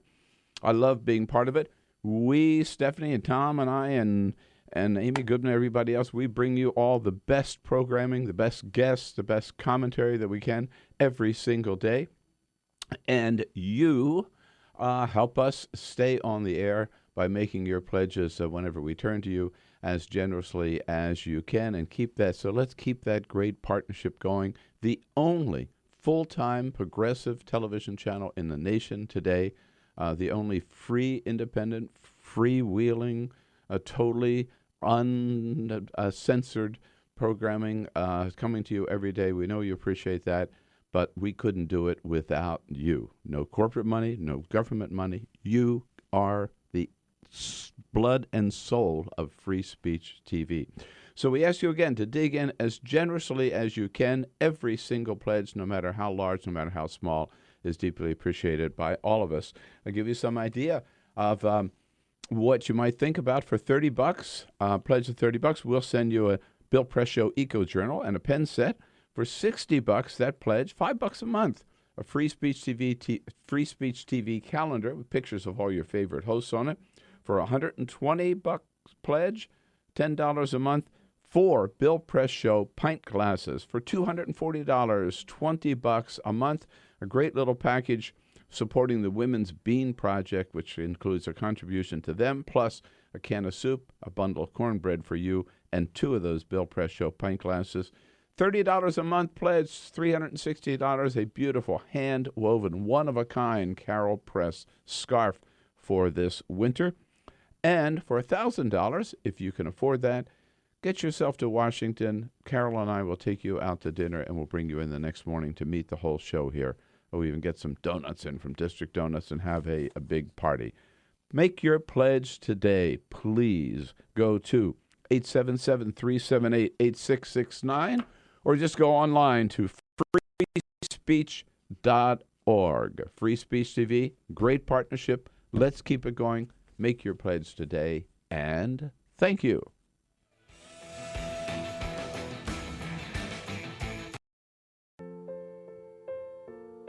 This is why you took a second job. Why you taught yourself how to fix the plumbing. Why you'll do whatever it takes to keep your home. And that is why we want to help. We are making home affordable, a free government resource that can make paying the mortgage easier. Call 888-995-HOPE today.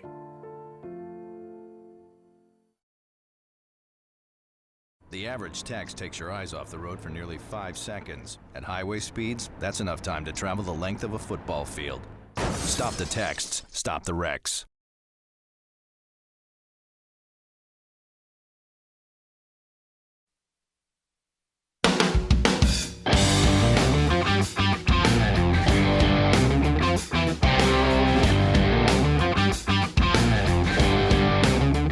This is the Bill Press Show. Welcome back. Finally getting some of your calls on Bill Press this morning. Helen from Ithaca, good morning to you.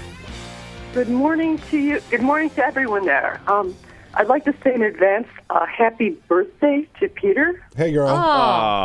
Yeah, I heard he's hitting the big birthday, 60, 60. Oh, 60. That's right, Helen. Jeez, it's gotten worse now. Yeah. No, Helen, not quite. I'm not quite that old. You don't look your age, okay? Thank you, my darling.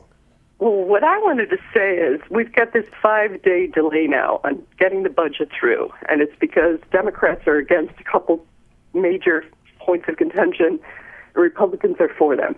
The Republicans want there to be a stay on have Syrians emigrate to this country, and most of the Democrats say, no, we don't want that in there.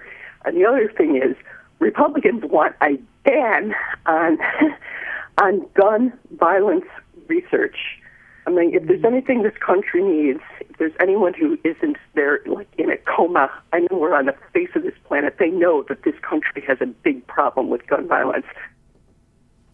Well, Helen dropping some knowledge on us there, and I think she refers to, there's been a long-time ban on federal funding for this at the CDC for gun violence research. Democrats trying to change that, so far unsuccessfully. Of course, the Republican-controlled Congress, that's unlikely to change, but I think we can all agree the idea that it's so offensive to have our top health agencies even researching gun violence speaks to probably a state of denial in this country. We'll be back, though, after the break, so keep on watching The Bill Press Show.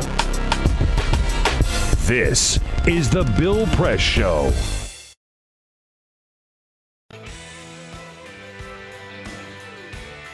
Neighbors, a little word about Free Speech TV. It's that time of year, our December pledge drive, very, very important before the end of the year. Your last chance to get a tax deduction for making a charitable contribution to our nonprofit Free Speech TV, and hope you take advantage of that.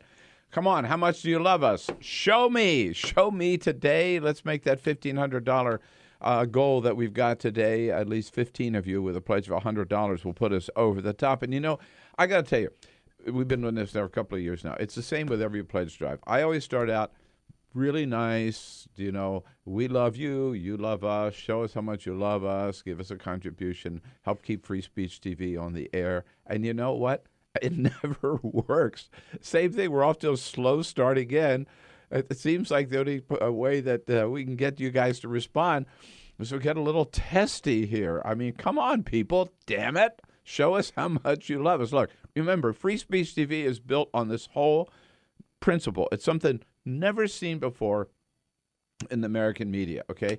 I mean, people who founded Free Speech TV figured, okay, if it's really true that you don't like the corporate media, and none of us do, all right, then we'll do something different, right? We won't take any government money, won't take any corporate money, won't take any Koch brothers money.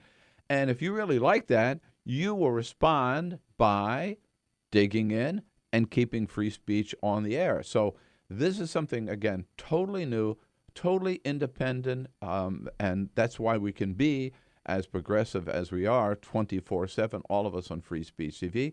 So you either like that plan, you like that principle, you like that approach, or you don't. And if you do, again, please show it by digging in and making a big a pledge as you can to keep free speech going, keep it on the air. It is so important. We depend entirely on you, and we'll help you with a little prompt maybe to make that pledge today. If you can help us with just $30 a year, we'll give you send you a Bill Press Show Eco Journal and pen set. For $60 a year, this is $5 a month. A Free Speech TV calendar, pictures of all your favorite hosts on it.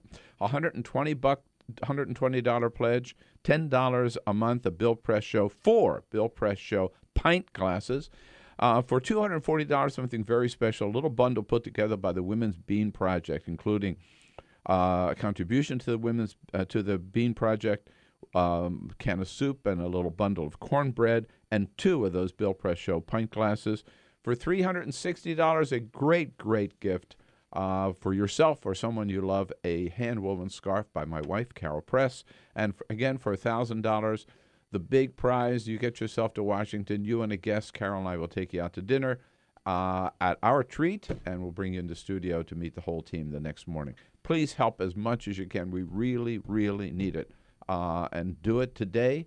Take advantage of this end-of-the-year opportunity to get your taxes down a little bit by helping Free Speech TV. You know how to do it? Call 877-378-8669 or go to freespeech.org. Make your pledge today as generously as you can, and thank you.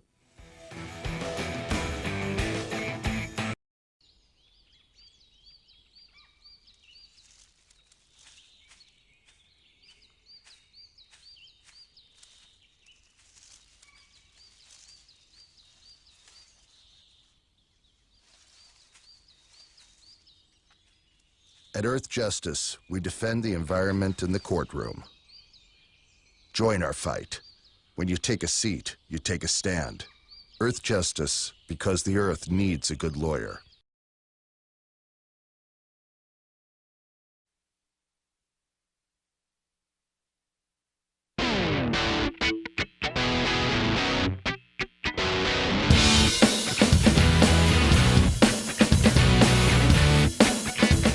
The most valuable morning radio show, according to The Nation magazine. This is The Bill Press Show.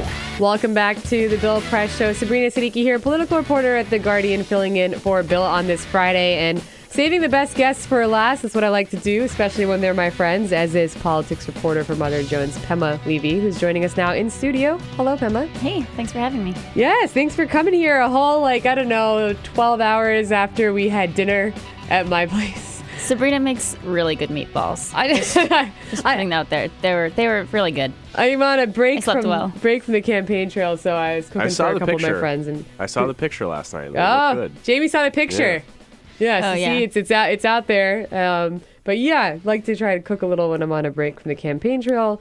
And I've been on the campaign trail with Marco Rubio, who you happen to have written about in one of your more recent stories about Marco Rubio's role in immigration reform, the 2013, of course, comprehensive Senate bill that passed and then died in the House, that he has since disavowed while running for the Republican nomination. But Pema, a lot of people know about the role that he played in terms of co-authoring it. But, what kind of interesting tidbits did you learn about his involvement, about the kind of behind-the-scenes negotiations that some of our listeners might not be aware of? Yeah, so I set out basically thinking, just to take the big view for a second, immigration is, I think, probably the biggest issue for Marco Rubio because he went out on this limb and was one of the key negotiators in the Senate comprehensive immigration bill. And then it hurt him with the base of the party, and he started walking it back and walking away from that. And now, that's not his plan anymore. And so I think that, whatever happens, whether it's establishment Republicans liking his immigration stance or the base distrusting him because of it, it's sort of going to potentially make or break him. And so I wanted to take a look at that. And so I talked to some aides who had worked on crafting that bill. The aides did a lot of the work,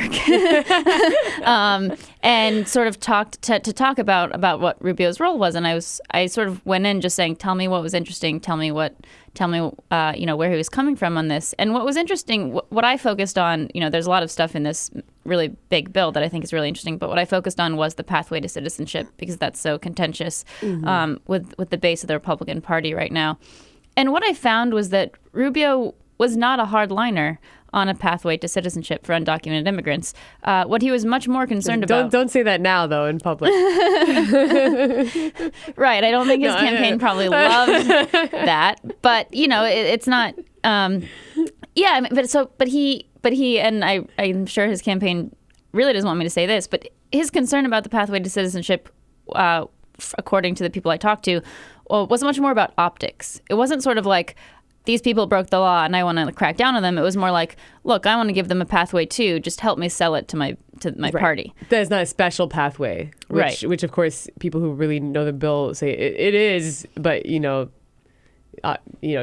one of his main jobs as a spokesperson was to go on a lot of talk radio, conservative talk radio, go on Fox News and talk about why it wasn't a special pathway. Right, exactly. Essentially, they made a special pathway, but then they opened it up to everyone so that the pathway existed, but in theory, any immigrant could get on it, and that was sort of how they got around the special pathway. Right, so basically there was one point in the negotiations where Rubio had said, we can only give a pathway to citizenship for folks that have been here for 5 years. And the Democrats said no, and the Democrats sort of played hardball and were like, well, no, but at the end of the day, they had to keep Rubio on board. He was essential. Rubio had a lot of leverage. However, Rubio ended up coming down to 1.5 years from 5 years. And then he gave the Democrats this really interesting concession, which basically said folks who have already been deported, but if they were still here would have qualified, can re-enter the country and get on the pathway to citizenship. So in some ways it was very generous. And I think one of my favorite quotes was an aide telling me, I don't know if he's a bad negotiator or he has a good heart, but it's one of the two. That's it.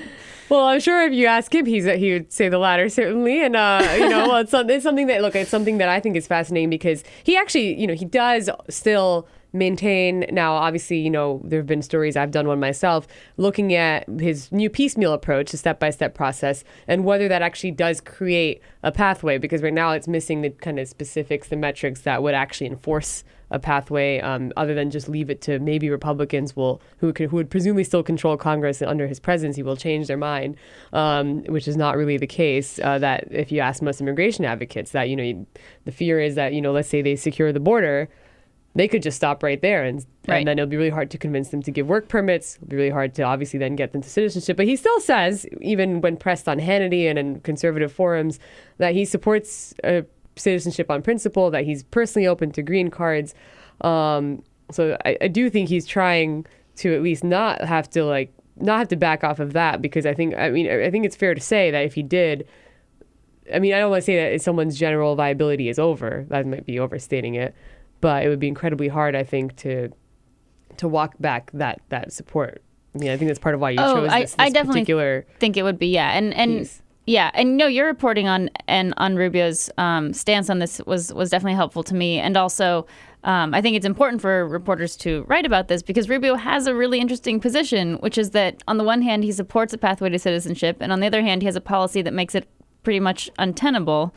And so the question, what does that mean? Does that mean you support it? Does that mean you don't? What I think we'll know if he's the nominee, and then when he gets through this period and opens up, again, this is what's fascinating about this, is a general contest, depending on who the nominee is, could look very different than a primary. Now, if Ted Cruz, on the other hand, is the nominee, we although it's funny because we were talking in the show earlier about how he and Rubio are now finally, in this sort of showdown.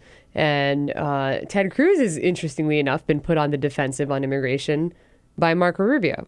Right. Now, this is not what anyone would have anticipated coming into this primary. In fact, the moment that Ted Cruz and Rand Paul and Donald Trump started to come out and attack Rubio on immigration and bring up this bill, he kind of flipped the script, at least on Ted Cruz, who he sees as his main competitor. And now Ted Cruz has spent the greater part of the last month trying to defend his position on legalization and just actually not have to talk about it, to not really fully state where he is. Is Ted Cruz obscuring his position on legal status? Maybe a tiny bit. I think that Ted Cruz has always been to the right on this issue. And I think that when he, proposed amendments to the Gang of Eight bill, they probably were not intended to help that bill pass or improve it or make it kinder. These were amendments that got votes from very hard-line anti-immigration folks. At the same time, I do think that Ted Cruz occasionally takes a position that is more sort of conservative, Chamber of Commerce type position, and then when he realizes the base doesn't like it, he walks it back. I think that Ted Cruz is a pretty conservative guy, but he did that with the TPP as well. Yeah. And if my memory serves me right, he supported it, and then sort of went, "Oh, I guess we can't trust Obama." When the Tea Party started to get up in arms about it, and walked it back a little bit. So I think there's probably a little bit of room, but ultimately trying to say that Ted Cruz was, flipped on immigration, I think is going to be a tough sell. Although I think what's and this is maybe more something that the media is following and pursuing, because we're having this conversation, and it's not clear that voters, certainly in Iowa, as we've seen from the endorsements that Ted Cruz is getting there. Just yesterday, Bob Vanderplatz, who actually said that one of the things he thinks that is an obstacle for Marco Rubio, certainly in Iowa, is immigration. But Ted Cruz, one thing that I find fascinating about him is he refuses to say what he would do with undocumented immigrants. He just absolutely refuses to say anything. He just says border security first. What do you make of that? Is that actually Ted Cruz acknowledging that I can't say deport them like Donald Trump? Or maybe he doesn't actually think that we should. He just will not touch that subject. Yeah, it's probably him being smart, I have to say. I think one of the things that Republicans take away from 2012 was that Mitt Romney uttering the word self-deportation was a huge, massive mistake that cost him a lot of votes. I think the word was about to be something else that was about to come out of your mouth. I think it started with cluster. I don't know. I'm reading your mind. Go on. Right. So thanks for throwing me off there. So I think that Ted Cruz thinks he can win this primary. He thinks he can be in the general, and I think he knows that he can. For all his talk about running as a conservative candidate, I think that he knows that there are probably limits to that.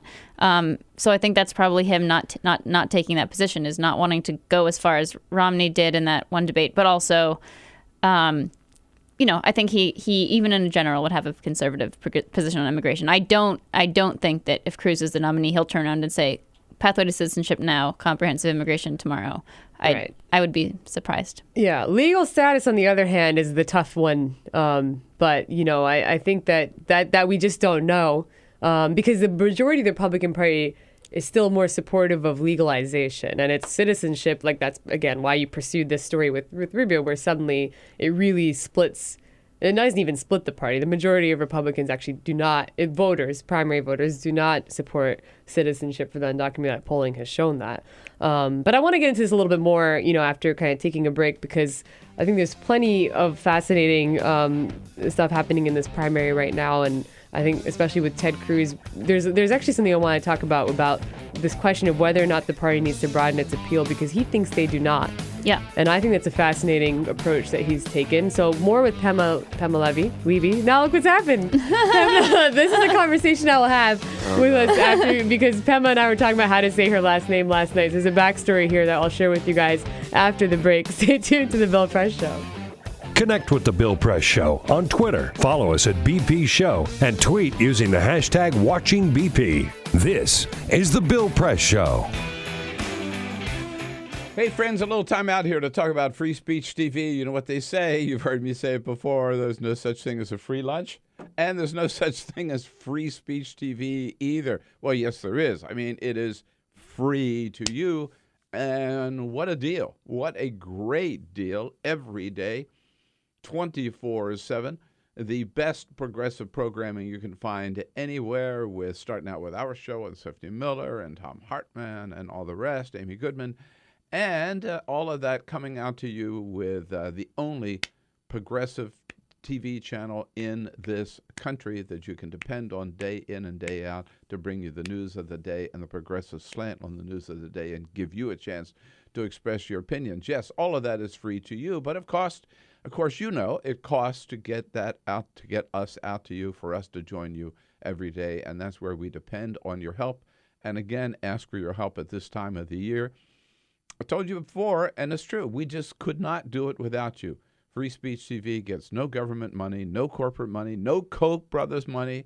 We don't charge guests to be on the show. We don't charge anybody to be on the show. We just depend entirely on you. You are part of the team, and the important part of the team that keep us together every single day. So once again, at this time of the year, whether it's your Merry Christmas gift or your Happy Hanukkah gift, or just make a tax-free contribution at the end of the year to lower your taxes kind of gift, whatever your motive, we hope it's just because you love all of us and you love this programming, and when you want to help it keep going, as a little incentive for you to dig in and help us with this December pledge drive.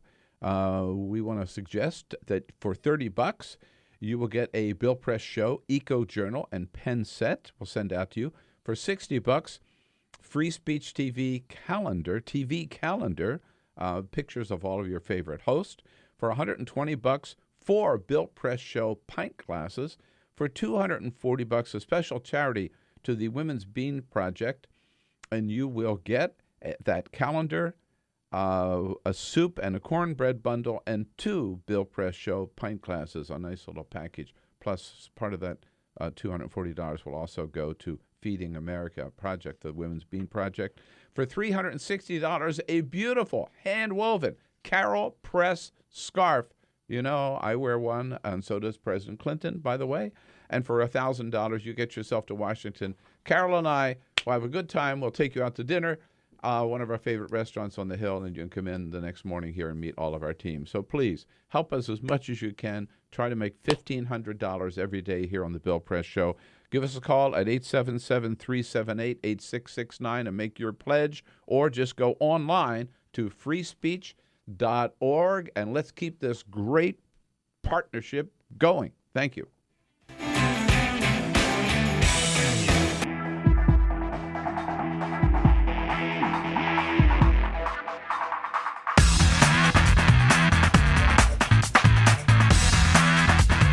Help keep all the presidential candidates straight with your progressive headquarters for the 2016 election. This is The Bill Press Show. Back on the Bill Press Show, talking with Pamela Levy from Mother Jones about Ted Cruz and Marco Rubio and the way that this primary is shaping up. And, one of the things that, I was alluding to actually before the break is Ted Cruz, contrary to the sort of Rubio jab, more establishment-friendly approach, is we don't need to broaden our appeal. We don't need to broaden the electorate. He talks about Reagan Democrats and talks about sort of this idea of essentially keeping in line blue-collar white voters. I mean, he's quite candid about it, that this idea that we have to, cave on what he says is caving on their principles in the pursuit of minorities and demographics Republicans have struggled is false. And that the heart of America is conservative. Yep. And that they will choose, I think he's also banking on the South playing a big role in this, a conservative. Yeah. What do you think about that? I'm excited to see if he's right. Right. I think that this is something, and Ted Cruz makes this argument, as you said, and other people do too, and they, look at the history books and they say, Reagan proves this. Like when Reagan stood firm on conservative principles, he won in a landslide, and they sort of. And then I don't know how they explain Goldwater, but but basically they sort of, I think basically. Well, that's Ted Cruz though. Right. But I think there is a lot of similarity between Cruz and Goldwater than Cruz and Reagan right now. But what they talk about Reagan and they say like, look, he stood firm. He was a strong conservative, and everyone, Democrats, conservatives, everyone went for him because he was speaking to what people want to hear. And along with this, and this is actually something that I've talked to people about and have been meaning to write about, but there's sort of this myth that Ted Cruz buys into, or says he buys into. I know what you're about to say too. Yeah, which is that there's sort of this well of evangelical voters out there that just stay home every year. Because they aren't inspired by the Republican candidates who they feel aren't, good on their issues. But if you have someone like Ted Cruz, who's an evangelical and who speaks to these people, then you're going to see, I think they claim millions of evangelicals coming out.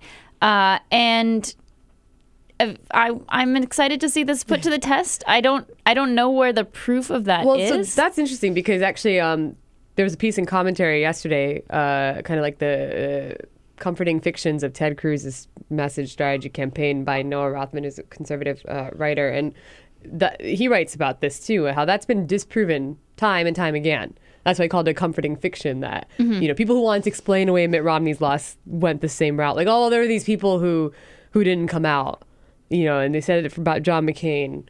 And that note, and, arguably the last time that there was a real show, I think, and what they're trying to, is George W. Bush being a very popular candidate among evangelicals, where there must have been, there was turnout that they're pointing to, but there was no evidence that turnout disappeared.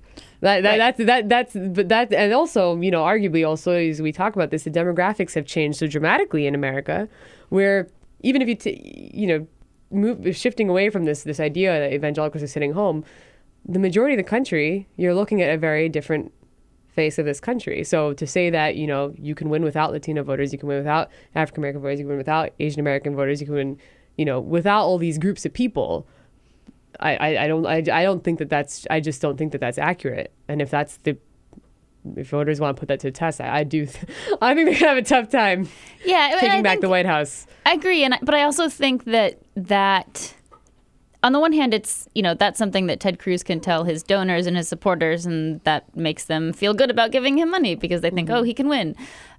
So that's, strategic in that sense. But I also think that holding on to that myth, or maybe it's true, but probably myth, is important to Ted Cruz's, basically the premise of his whole campaign, because people like Ted Cruz, they use this phrase silent majority, right? Like they're not going out and campaigning as a minority that wants to voice their views on everyone else. They're going out and campaigning and saying like, we are the majority. Like this is, America has been taken from like the majority that believes XYZ, traditional marriage and all of these sort of conservative ideas that he has. And so if his campaign is premised on, extremism for the few, that's not really a great message. No. His message is, I'm speaking for a silent majority. I'm speaking for where we really are as a country. And so you sort of have to assume you have an army of voters behind you in order to claim that, and in order to make your campaign make sense. And poll after poll shows the majority of the country does not agree with him. The majority of the country does not agree with him. Also, another thing, just to close before taking a break,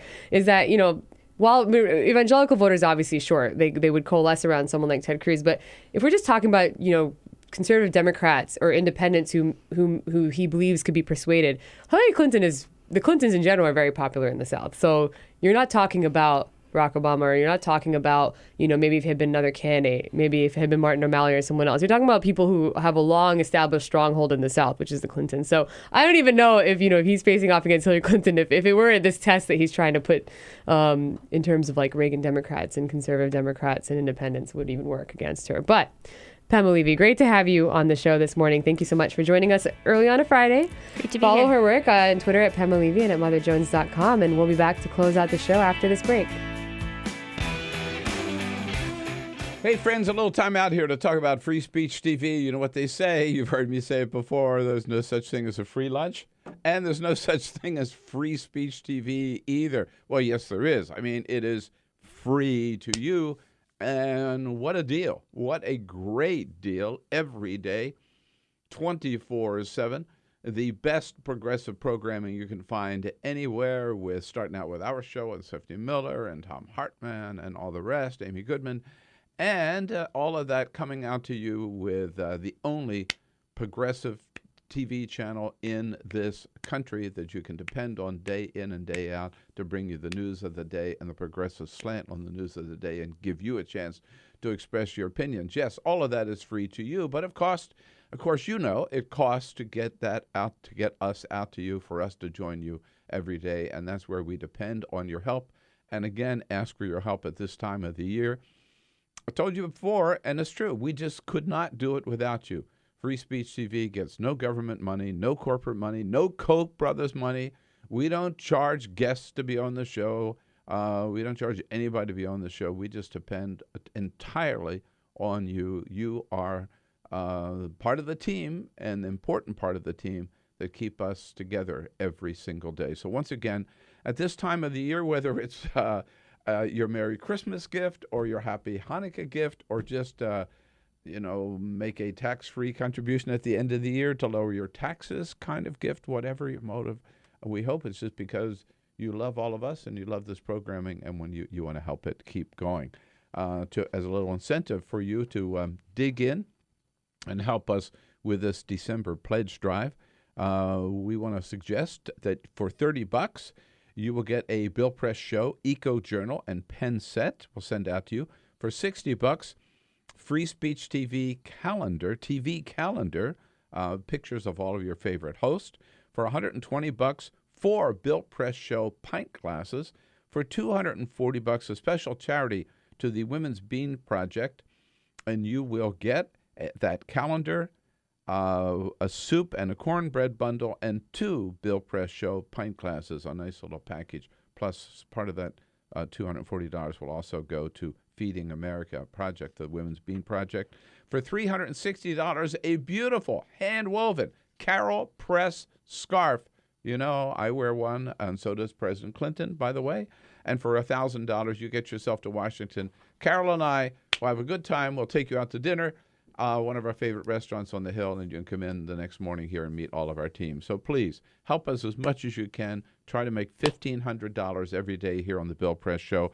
Give us a call at 877-378-8669 and make your pledge, or just go online to freespeech.org, and let's keep this great partnership going. Thank you.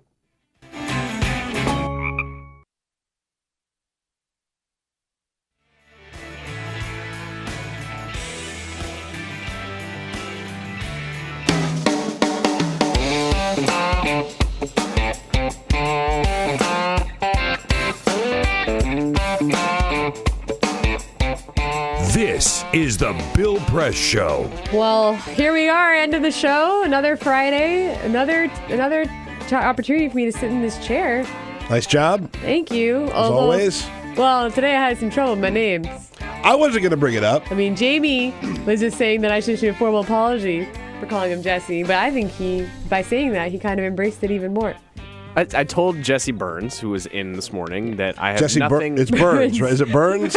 Is it Brins? Is it Byron. Brins? Is it Byron's? Yeah, Byron. Byron Scott, who's in studio. I told Jesse, Yeah. I have no problem with his name. I think it's a nice name. Yeah. It's another gender neutral name. Yeah. As is Jamie. Peter, not so much. No. It's a progressive radio show. Yeah. Well, could be. Yeah. So, You haven't got my, how you haven't got feeling, my bud? name wrong yet. I'm fine. I'm fine. I'm fine. Yeah. I'm fine. Yeah. I'm looking forward to resting this weekend. I was going to say, what do you got planned for the weekend? I hope it's just taking some rest. I'm Just headed laying low. to New York, so I'm skipping town. Oh, look at you. And I hear Bill's in New York. Bill is in New We're gonna York. throw a He'll be party. back here on Monday, though. We're going to go crazy. We're going to Lord willing, rage. and the creek don't rise. Yeah, you guys should hang out. Thank you guys so much for tuning in. Always a pleasure. to Excellent be work here. as always. Thank you. I'm sure I'll be back, so keep on watching The Bill Press Show. This is the Bill Press Show.